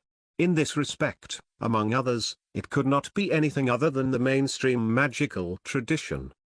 Section 5.62. On the singular path actually taken by the world, money is recomposed as a macro aggregate, the money supply. Under retrospective consideration, some such thing has long existed. In the same way, volcanoes erupted with a bang, before anything with ears could hear them. But it is only in this way that macro aggregates pre-existed the managerial structures which formulate them. The model of money as debt has limits, and thus provokes critique. Neither precious metals, nor cryptocurrencies, can be assimilated to it. Positive monetary assets, collectibles, are its unthinkable outside. Section 5.63, according to the quantity theory of money, money supply determines the general price level. The economic consensus on this point is so broad it approaches recognition of a tautology. After all, it would be strange indeed if money, the model object for economic estimation, were to be exempt from elementary principles of supply and demand. Although meeting a reception in popular culture, appropriate to a tendentious claim, Milton Friedman's succinct maxim that inflation is always and everywhere a monetary phenomenon, is in actuality almost entirely uncontroversial. The fundamental idea is one that even the Antichrist of today's hard money advocates, John Maynard Keynes, subscribed to, without serious hesitation. Any instance of economic value is a registration of scarcity, and the value of money is only a special case of this general rule. It is, of course, In recognition of this utterly pedestrian claim, that scarcity is included in any list of the essential properties required by a monetary medium. In the extreme case, glut destroys economic value. It is therefore understandable that the tendency among economists has been to negotiate the terms of this formula's application, rather than to challenge it at a fundamental level. Submerged, very slightly, beneath the macroeconomic argument lies the real topic, which is institutional discretion in respect to money supply management, and therefore the politics of trust. To what extent should controlled monetary debasement be available as an option to the regime? Section 5.64, the central Keynesian argument, as formulated in his The General Theory of Employment, Interest and Money, 1936, has surely to be included among the most influential in history. Its unique virtue, from the perspective of the modern nation-state, was to provide a rationalization for currency debasement. No previous political power had ever been blessed with such a thing. A Roman emperor adulterating the coinage, harbored no illusion about the essential corruption of the undertaking.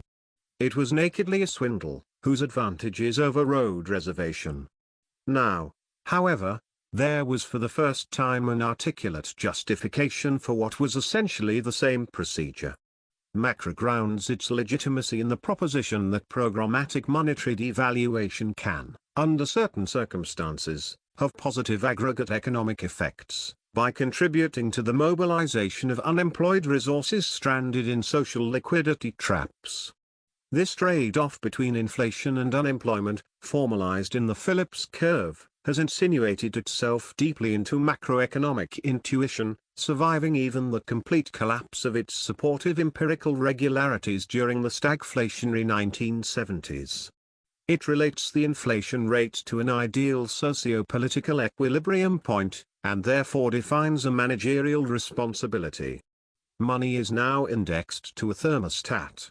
It can be too hot, loose, or cold, tight.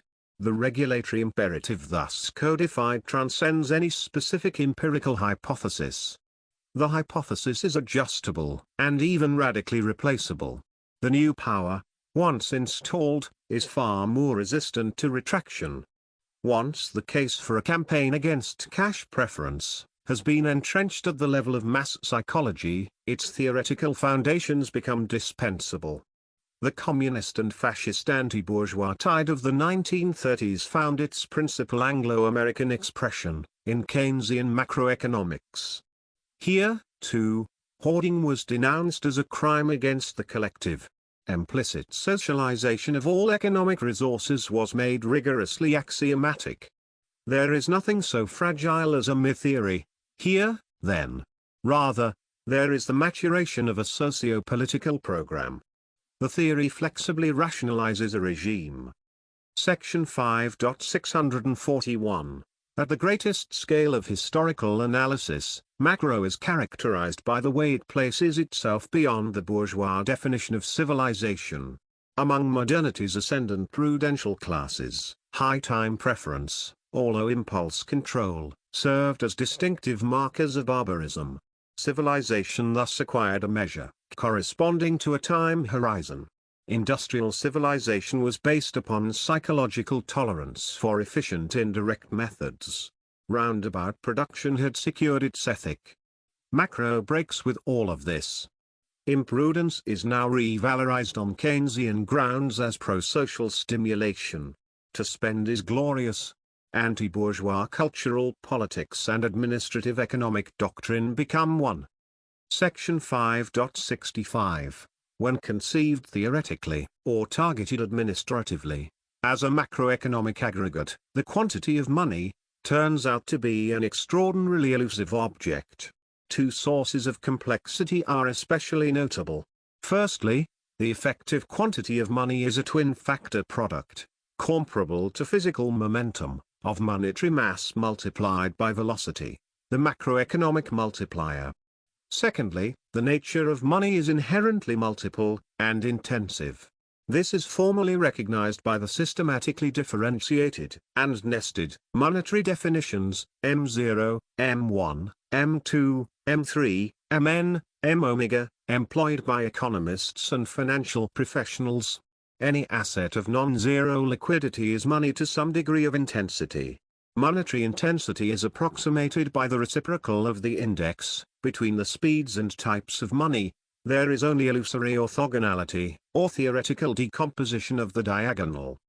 Section 5.651, the most consequential area of controversy within the macroeconomic era, with intellectual roots that can be pursued back to the 16th century, concerns the relation of the velocity of money to its quantity.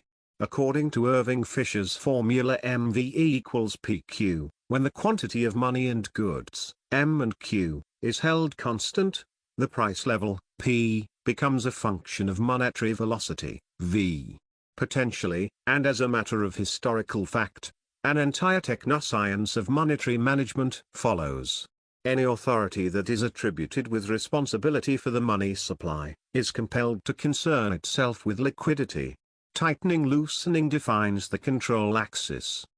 Section 5.652, given the extreme complications of technical monetary analysis, it is not unrealistic to describe macroeconomics as the monetary neo-baroque.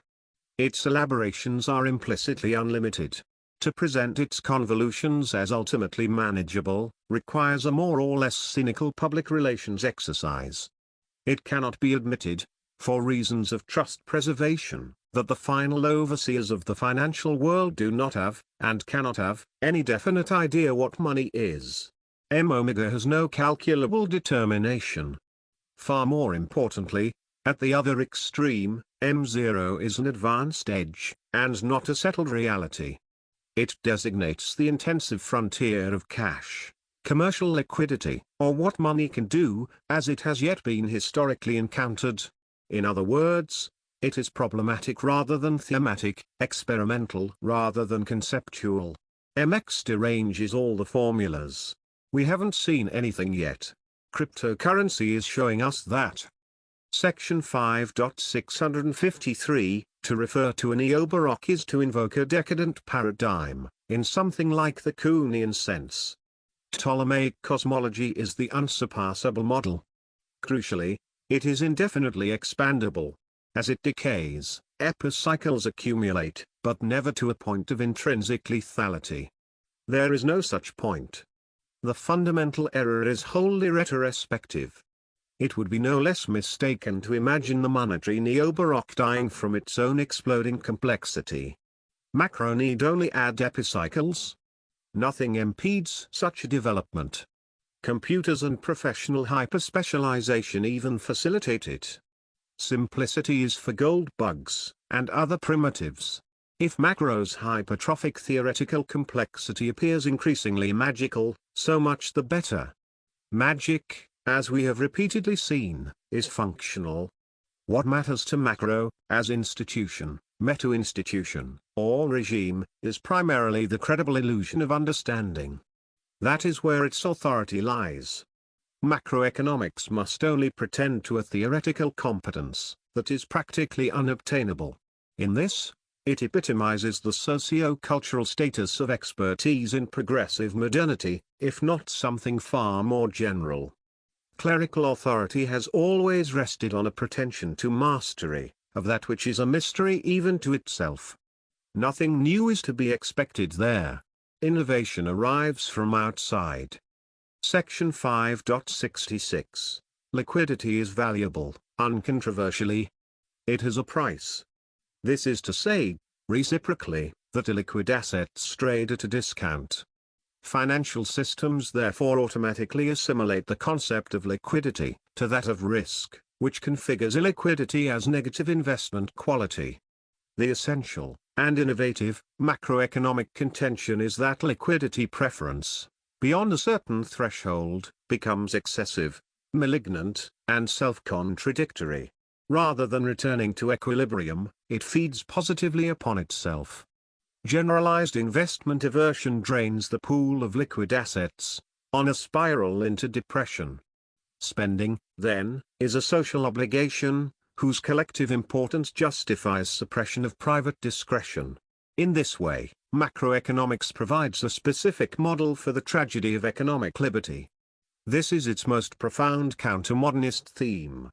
It is an argument translatable without remainder, into the language of contradiction. On such lines, macroeconomics can be configured as an elaborated subplot, within the critique of political economy, initiated by Marxian historical materialism. Section 5.661, when configured in terms of mass social psychology, the thirst for liquidity expresses distrust, or negative confidence. Conceived economically, it is disinvestment. Conceived politically, it is dissent.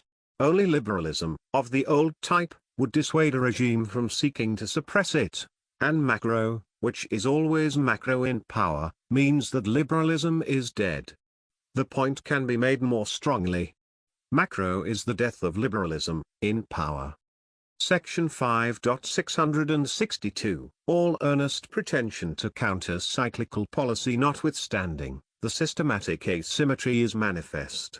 Politics tends to soft money. Governments, especially democratic governments, do not pass marshmallow tests.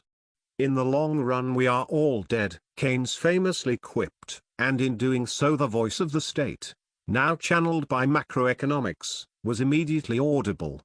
Delayed gratification was being explicitly remodeled as a bourgeois vice, created to manage long-wave capitalist downturns, and then to economic contractions of even minimal severity, its interventions scaled down, by an order or magnitude to the pulse rate of, roughly, 5-year business cycles. Macro tends to configure itself as the correction to capitalism in general. Globalization is deflationary, because it operates to control prices, through arbitrage. Technological efficiencies are an even stronger driver, in the same direction. The relation of macroeconomic stimulation, to the capitalistic mechanization and globalization of production can therefore be understood as compensatory. Macro tacitly legitimates itself as an antidote to deep deflationary dynamics, inherent to the modern economy. It is designed to make money soft. Section 5.663, while it requires a portrait of macro, as a consummate regime, to see where we are, the picture takes us away from money, rather than toward it. Cryptocurrency is the negative of all this. It shorts political economy in general. The broad contours of a micro-counter-revolution are for the first time definitely indicated. Macro is essentially oriented against saving. In striking contrast, Bitcoin invents the hodler, who disdains short-term market interventions. This is nothing less than the synthesis of a new bourgeois mentality, or its substitute. A fierce reanimation of prudence accompanies the cryptic micro-insurrection. It understands, this time around, that it has dedicated enemies, true opponents, and not merely feckless villains indifferent to its virtues. Since Keynes, incontinence has been a cause, and then, almost immediately afterwards, a regime. All capacities for prudential self-protection outside state guarantees, have been targeted explicitly for destruction. This is the framework within which money has been increasingly understood. Everyone should know, by now, what happens to hoarders under socialism. Macro is only very slightly more subtle. Stigmatized liquidity preference is legible enough. The cultural importance of the intrinsic Bitcoin ideology follows from this. To hodl, is to hoard defiantly, in explicit recognition of the socio-political game being played. It is to save, not merely for the future, but for an impending revolution in the order of time. The value of Bitcoin, in this critical regard, is that of an option for liquidity preference that cannot be politically neutralized. It is the anti-New Deal. In other words, it is the old deal, but this time capable of protecting itself. No one is any longer relied upon to keep it. It keeps itself. That's what algorithmic governance means. Section 5.664, as money has evolved, the axis of inflation-deflation became ever more strongly determining. Money's dimension of variance through depreciation or appreciation, is the carrier of its macroeconomic control function. As a good tool, it keeps the potential distractions of ulterior features to itself. Value is the message it is trained to focus upon. Also evermore, it seems ever thus. Yet inflation is only superficially a transhistorical economic category. Over the past half-millennium, three distinct, if overlapping, phases are identifiable. These can be related to the very different dynamics of monetary asset, bullion, glut, excessive, private, credit creation, and national macroeconomic relaxation. In each case there is an expansion of supply, which becomes inflationary when it results in a comparative abundance of money, relative to the general level of economic production. Such formal equivalence, however, offers little concrete guidance to the specific working of each monetary regime. Insofar as fractional reserve, and then central banking, can be seen to obey pre-existing economic laws, the insight is overwhelmingly retrospective. Neither innovation was discoverable through such compliance. On the pattern of the synthetic a priori, their necessity was found late. This, alone, can also be expected from what comes next. Section 5.665 Cryptocurrencies initiate a new phase in the history of inflation. Bitcoin, crucially, structurally forecloses inflationary processes, of the three dominant antecedent types. Its absolute abundance is rigidly constrained, fractional reserve multiplication is invalidated, as double spending, and absolute policy neutrality excludes macroeconomic laxity. There is no tried and tested method of doing inflation with Bitcoin. This is not, however, to reach the end of the question. In the era of cryptocurrency, appreciation-depreciation becomes ecological. It occurs between coins. Monetary pluralization, rather than monetary expansion, becomes the leading phenomenon. After macro, the deflationary dynamic reverts to a properly capitalistic, which is to say Darwinian, distributed mechanism. Section 5.7 Nick Szabo begins his 2005 proposal for BitGold, with the remark, "A long time ago, I hit upon the idea of BitGold. The problem, in a nutshell, is that our money currently depends on trust in a third party for its value. Even monetized precious metals," he notes, "have involved trusted third parties in their validation. Worse still, you can't pay online with metal. Thus, it would be very nice if there were a protocol whereby unforgeably costly bits could be created online with minimal dependence on trusted third parties, and then securely stored, transferred, and assayed with similar minimal trust. BitGold. BitGold in this respect is indistinguishable from Bitcoin." Section 5.71 There is something at work here that the psychoanalytically inclined might gloss, as a return of the repressed. Since the triumph of paper over metal has been the central public narrative of 20th century monetary history, the effect is unsettling, even uncanny. The metallic model was supposed to have been left behind. More specifically, the populations of sophisticated, or macroeconomically managed and thus, at least partially, post-capitalist societies were supposed to have been educated out of it, automatically. Nothing more distinctly signals economic primitivism among such peoples, than metallized wealth. Explicit lessons had seemed unnecessary. Therefore, a return of gold from the economic margins looked no more likely than a restoration of Germanic paganism. Section 5.72 Among the attractions of abstract metal, none exceeds its inherited, intrinsic, adamantine resistance to discretion. Formalized negatively, with maximum concision, alchemy is impossible. Gold has no greater virtue than this.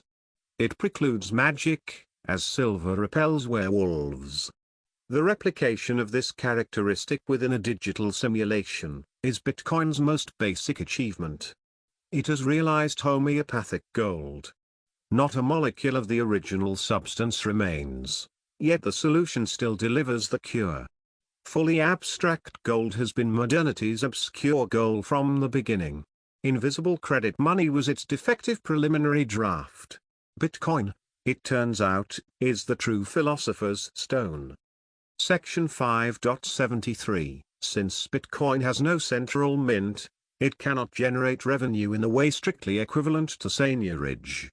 It does, however, permit of a close analog. Early-stage miners of Bitcoin, or any related cryptocurrency, are able to accumulate substantial holdings with comparative ease, perhaps amounting to a significant proportion of the total, ultimate, stock. Similarly, early speculative investors can afford to take a commanding position in the currency, during the early stages of introduction, when its price remains comparatively, and even, one might speculatively predict, absurdly, low. Of course, the introduction of speculative hazard into this analysis is already the preemption of a capitalistic justification. Once Bitcoin's prospects begin to be taken seriously, these early intimations of moral political discomfort translate into acute concerns about the profound inequality of Bitcoin distribution, pitched upwards into vociferous fervor in direct proportion, to the extent that such spiky stock holdings could now actually mean something. Yet even for the super-rich, defined narrowly for these purposes as those with personal assets exceeding the value of the entire Bitcoin supply at present prices, optimizing a financial position in the cryptocurrency at this early stage in its history, involves a complex game. Since any attempt to monopolize the entire stock of coins would suppress the value of BTC as a circulatory medium, it would be predictably self-defeating. The value of any currency has necessarily to be a more or less direct function of its social diffusion. There can be little doubt that such calculations are in fact taking place, and their outcome, even, roughly, their equilibrium, is among the crucial determinations of the Bitcoin price. Currency monopolization, understood as ownership, rather than issuance, of the entire monetary stock, is an inherently paradoxical project. Section 5.74 It is easy to deride the notion of monetary backing for its naivety, or in a more contemporary idiom pondness. The idea has become a popular icon of duped thought. Its application to Bitcoin has therefore to be considered among the very weakest of criticisms, notable more as a symptom than an argument. There is, of course, nothing at all behind, or backing, Bitcoin beyond the implemented Bitcoin protocol itself. This is not a unique feature. It merely makes Bitcoin post-classical, modern, money. It is not being unbacked that makes it modern. Nothing was ever backed beside deposit receipts. It is the relevance of a question of backing that carries the marker of modernity. Modernity in money is ecological coexistence with residual promises to pay. Naivety and cynicism are co-produced by it. Since the abolition of the gold standard, monetary backing has been solely political. It rests upon the credibility of an issuing authority, which in turn rests upon more fundamental public perceptions of the durability, competence, and constrained malignancy of a regime. Section 5.741 The phased process of dematerialization might appear to tell a story of cumulative monetary degeneration. Yet it would be a mistake to interpret this process as a dissolution of secure foundations. There is no type of money, however metallic, that can lay claim to an absolutely inherent value, extricable from a speculative assessment of its acceptability. The desirability of a monetary medium cannot finally be grounded in its substantial properties, but only in the dynamic assessment of these properties, occurring within a market context. Its value is solely based upon the system of scarcity it creates, insofar as this is latched onto by network effects. In consequence, money is essentially prone to ontological crisis, when it is discovered to be nothing in itself. Bitcoin accelerates the advance of monetary theory into cybernetic fundamentalism. Its turtles, or, more precisely, feedback dynamics, all the way down. By philosophical analogy, the metalist theory of money corresponds to a pre-critical epoch, and the fiat era to an idealist efflorescence of elaborate, exhaustive deconstructionist, anti-realism. Cryptocurrency initiates a double-sided, transcendental realist correction. Monetary value finds no ground outside the circuit, but the circuit is ontologically autonomous. Section 5.742, Currency is money apprehended as a means of payment, flowing through transactions as a circulatory medium. Its principal virtue, liquidity, is a measure of how readily it is accepted, in exchange for goods and services. Acceptability is thus roughly synonymous with commercial value. Yet, when the acceptability of any currency is analyzed, it is found to depend primarily, if not exactly originally, upon how widely it is accepted. However tempting it may be to dismiss such a nakedly circular definition as an absurdity, the formulation is deliberate and informative. The acceptability of money is irreducibly self-referential. Money is acceptable in any particular case, only because it is acceptable in general, while generality is a cumulative product of particularity, and nothing besides. The nonlinearity is essential, rather than accidental, and cannot be resolved into anything more fundamental. This is evidently a problem of the chicken and egg type, characteristic of positive feedback dynamics. Thus, as previously noted, perhaps obsessively, the virtuous circle of liquidity translates, without remainder, into a display of network effects. The utility of a network, to each individual user, grows superlinearly with the number of users. With currency, as with all systems that generate positive returns to scale, nothing succeeds like success, and there is ultimately nothing to success besides. There is no basis of value to be excavated beyond or beneath its own self-reinforcement. The supreme, self-grounding virtue of acceptability is thus practically revealed. Conceptually, acceptability is integrative, since the functions of money as a store of value, and as a unit of account can be gathered under it, distinguished only formally, rather than substantially. We enter the cybernetic abyss, without transcendent ground. The succinct account of this dynamic provided by Cohn-Swinkels cannot easily be improved upon. Quote, ultimately, the only thing that matters in people's decision to use bitcoins as a medium of exchange, is their expectation that enough other people will accept it as payment in the future. That alone is enough basis for people to buy bitcoins now, and to invest in the bitcoin infrastructure now.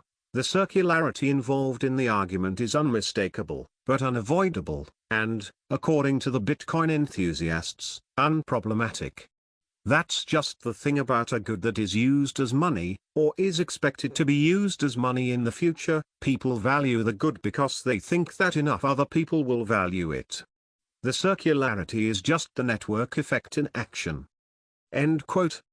Section 5.75. Since Bitcoin advocacy is indissociable from claims about the quality of money, it is propelled into a collision with Gresham's law, as popularly, and quite adequately, summarized by the maxim, bad money drives out good. Gresham effects can be easily recognized in modern life. Given two cash notes, one pristine, the other crumpled, stained, and taped together, which would one expect the holder to be inclined to part with first? In an earlier monetary era, characterized by widespread coin clipping, rather than germ-saturated paper, the economic significance of such decisions was more substantial. As exemplified by such examples, the most intuitively compelling application of Gresham's law is to physical cash. The classic archaic case concerns two coins of identical nominal value, but differentially clipped. The negative comparative appeal of the short coin, which any holder wants as soon as possible to be rid of, accelerates its currency. A pass-the-parcel dynamo is envisaged. Implicit within this model is the proposition that the disposal, rather than acceptance, of currency is the primary driver of its circulation. There is a crucial irony, which we will return to in its other guises, that the spontaneously concerted attempt to shed bad money looks indistinguishable from an illustration of good money, especially when hoarding is conceived as an antisocial economic vice. Money is most stimulative when it is least wanted. Yet this assumption requires a peculiar inversion. Since even minimal acceptability is non-mandatory under ordinary economic conditions, we can be confident that it is in fact the good coin that propels the circulation of the bad one, by sustaining the standard of value which the inferior instance parasitizes. The tacit calculation involved in every acceptance of a bad coin, includes the question as to whether it still suffices to pass as acceptable money. Section 5.8, whether history in general is anything other than the history of money, remains an open question. Certainly, the distinction between history and prehistory seems to have been decided by monetary innovation. The earliest digital recordings are accounts. In the beginning was the registry. If this distribution of emphasis seems unbalanced, the fact that, in our own time, a distributed ledger manifests primarily as a monetary innovation tends, nevertheless, to vindicate it. Commentary in the Bitcoin is about much more than money vein, while copious, also comes later. The monetary model sets the matrix. Section 5.81, a Bitcoin, or part of a Bitcoin, is a number of numbers, or several. In this, it reproduces an abstract structure that is essential to the nature of money, in any of its variants, although realized at very different degrees of formalization. The semiotic complexity of money is expressed by a multiplicity of numerical dimensions. Money not only quantifies, it quantifies multiplicitously, even prior to the introduction of allocation as a topic. Monetary numbers divide by signification and designation. They function arithmetically as counting numbers, and indexically as registry numbers, indices. The distinction is illustrated by the coexistence of a denomination number, and a serial number on every banknote. The final term in the semiotic triad, the allocative number, corresponds to a tallying of banknotes, for instance, most concretely, through their bundling into bricks. These dimensions are primeval. Yuval Noah Harari writes, in Sapiens, A Brief History of Humankind, page 182, the first coins in history were struck around 640 BC, by King Aletes of Lydia, in western Anatolia. These coins had a standardized weight of gold or silver, and were imprinted with an identification mark. The mark testified to two things. First, it indicated how much precious metal the coin contained. Second, it identified the authority that issued the coin, and that guaranteed its contents. The coin bears an index of composition, and a sign of credentials. The third semiotic dimension is added in a counting house, and introduces, from the beginning, the ledger. Section 5.82, every commercial transaction involves a conversion into numbers. There is no primordial difference between monetary circulation and digitization, recognized as the historical process. In its narrower, electronic sense, however, the digitization of money does not date back very far. The first electronic money precedes Bitcoin by no more than half a century. Precursors are retrospectively identifiable, including charge coins, charge cards, chaga plates, and air travel cards. Western Union began issuing charge cards to frequent customers as early as 1921, but the runaway electronic derealization of money is a far more recent phenomenon. The first credit card, accessing a bank account by means of a plastic identification document, was the Bank AmeriCard, launched in September 1958, and renamed Visa in 1977. It took another 8 years for the system to be extended beyond the United States, to Britain, with the Barclaycard, in 1966. The spread of electronic banking outside the English-speaking world was far slower still. Widespread adoption of the new monetary medium in continental Europe, for instance, did not take place until the final decade of the 20th century. Most of the world skipped this stage of monetary evolution altogether. Section 5.821, Electronic monetary transfers, as required by credit cards, are not yet an online payment system. The former involves electronic settlement, but not yet digital cash. Electronic bank credit operates exclusively between trusted parties. The cash-like aspect of the transaction takes place offline, between the cardholder and the goods or services provider. Even here, some basic characteristics of cash are sacrificed, most notably anonymity. It is cash in this reduced sense that is translated online, by the first consumer-level digital money services, exemplified by PayPal. Section 5.83. It was not the personal computer that set the frame for the next stage of money's technological evolution, but the mobile phone. Within this new epoch of consumer electronics, personalization is intensified, through heightened communicative orientation, and the massive distribution of computational capability. It is easy to miss the full complexity of the mobile phone as a technological nexus.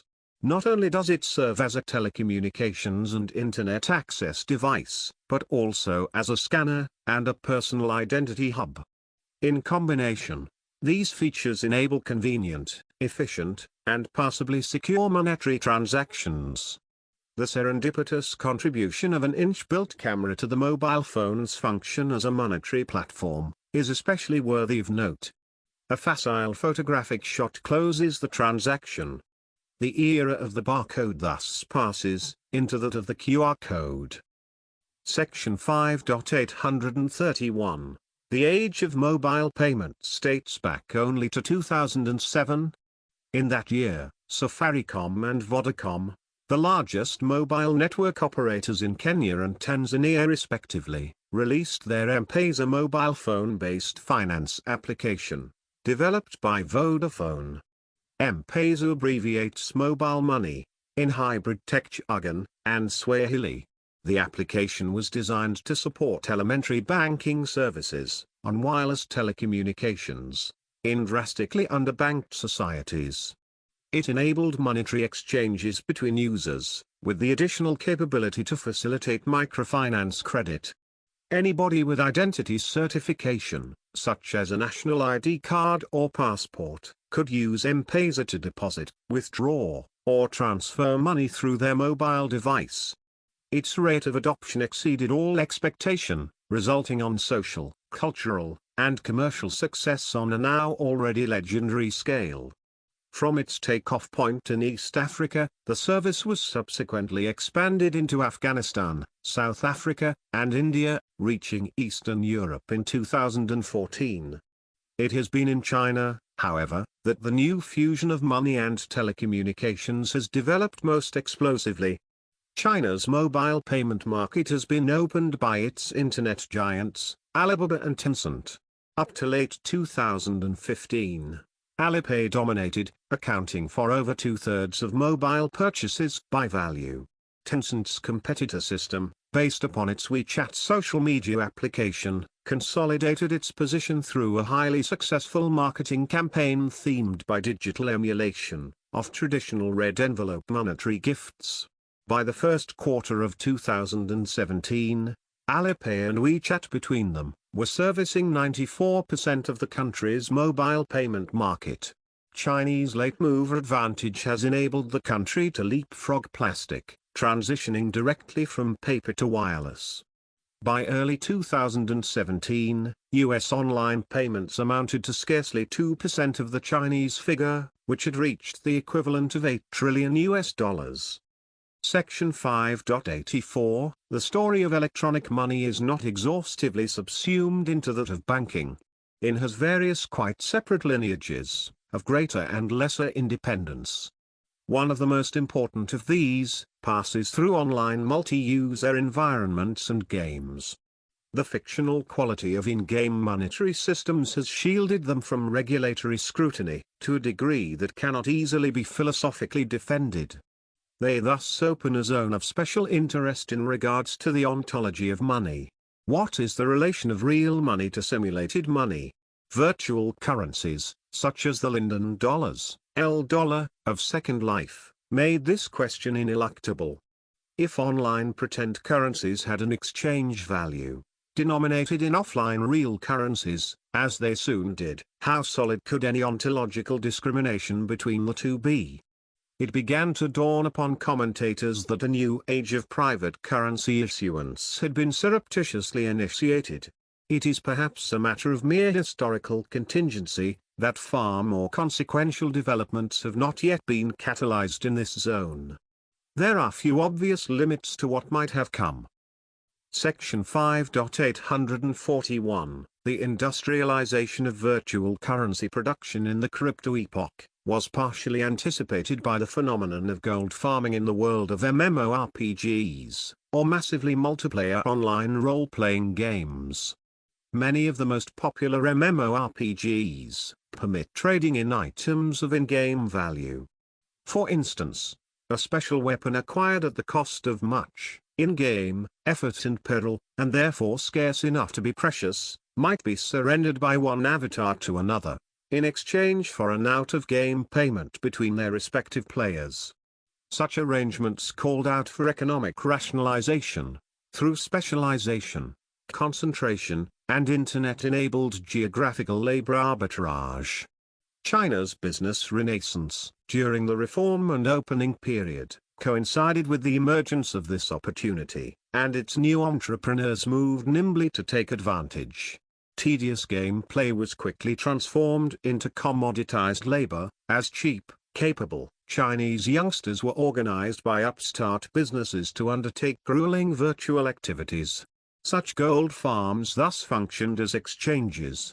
Through them, game currencies could be laundered into real money. A Mobian economic circulation now crossed seamlessly between the virtual and the actual. Section 5.85. Perhaps not finally, but at least additionally, and decisively, there is the lineage of cryptocurrency innovation itself. It arose from the application of public key cryptography, PKC, to the specific problem of monetary transactions. The work of David Chaum, in the early 1980s, was especially decisive in this regard. Chaum's 1983 paper on blind signatures for untraceable cash was a landmark advance. The problem it sought to solve was specific to the meaning of cash. Digital money is comparatively straightforward. It requires only the secure transmission of bank account details across the internet, and appropriate modification of balances. Cash is more difficult, in rough inverse proportion to its superior facility. It has to operate like a bearer bond, making no reference to the identity of its holder. A cash payment is nobody else's business. Section 5.851, Blind signatures, like cash, had a pre-digital instantiation. They required only carbon paper, envelopes, and rigorous method. Everything was dependent upon procedure. Section 5.852, The basis for strong digital signatures was established by asymmetric or public key cryptography in the mid to late 1970s. The further step to digital blind signatures was required to make these cash-like. Already with PKC, there is suggestive blindness. It enables any particular private key to be recognized without ever being seen. A public key is able to validate a private key without displaying it. This already provides a strong analogy for the function of signatures, which are ideally identifiable without being reproducible. In the digital arena, where the ability to authenticate seems more obviously bound to a technical option to forge, the near-paradoxical demand placed upon traditional signatures becomes more evident. Chaum notes further, that signatures are reliable only if conserved.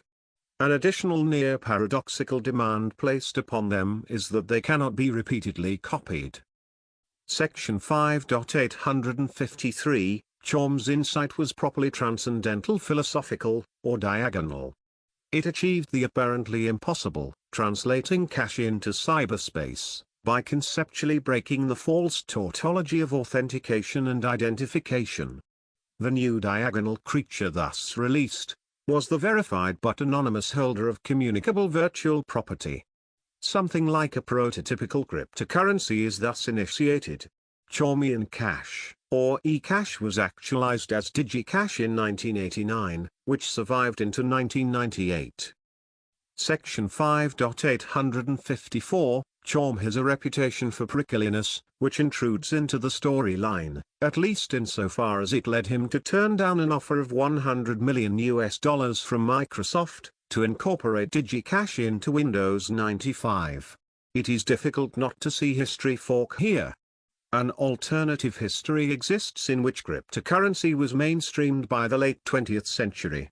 With cryptocurrency having missed this early turn-off into actuality, the types now arriving are almost certainly harder, and more socially abrasive, than they might have been. It seems as if the ultras booked a preemptive win.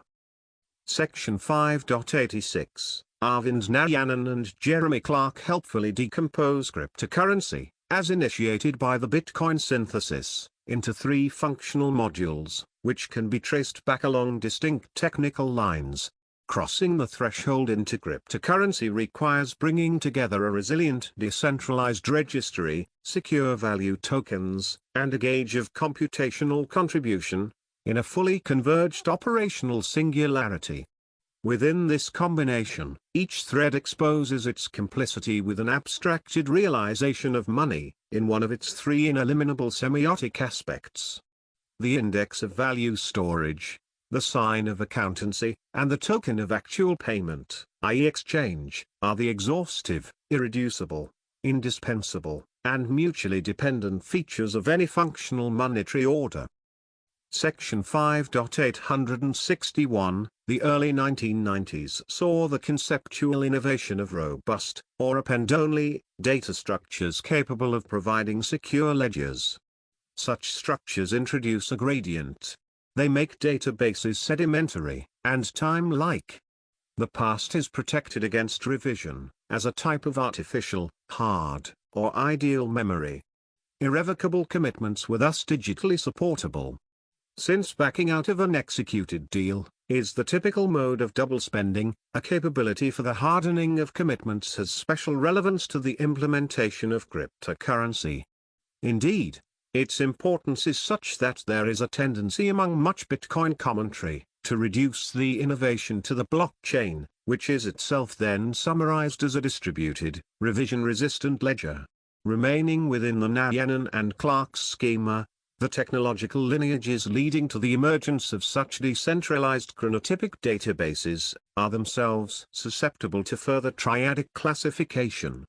Specifically, they assemble advances in the fields of linked timestamping, Merkle trees, and Byzantine fault tolerance. Section 5.8611, even before timestamps were conceptually, and then practically, linked, a timestamp was already a trusted timestamp if it was anything. Verifiable dating of digital documents poses a problem closely analogous to that of digital money, brought to a point of criticality by the ease of perfect replication. In both cases, initial solutions involved procedures of formal vouching by trusted third parties. For timestamps, the role of supervised banks is taken by timestamping authorities, TSAs. Public key cryptography is employed to render timestamps indelible, resistant to modification by anyone accessing the document in question, including its creator. Section 5.86111, linked timestamping draws primarily on work by Haber and Stornetter, dating back to the beginning of the 1990s. This work was directed towards secure notarization, which is to say the verification, within a digital environment, of a document's historical existence, with special reference to questions of priority. A facility of this kind has obvious relevance to legal documents, such as contracts and intellectual property claims. Linking timestamps adds dynamic to the procedure, by extending it to digital entities undergoing successive modification, such as changing inventories and accounts.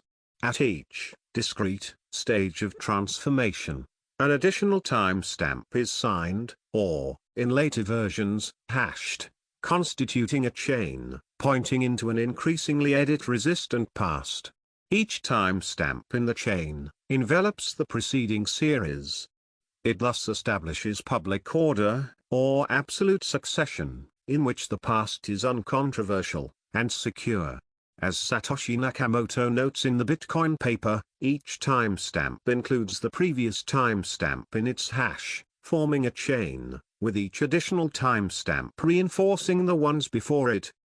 Section 5.86112, a series of linked timestamps is already, at least in embryo or larva, a blockchain. The stamps operate as irreducible moments, whose order is settled, immanently, by embedding. Their time is sheer order, without cardinality. Any time-stamping system, nevertheless, inherits a time-keeping procedure, amounting to a fully functional calendar, whose granulated dates it competently codes.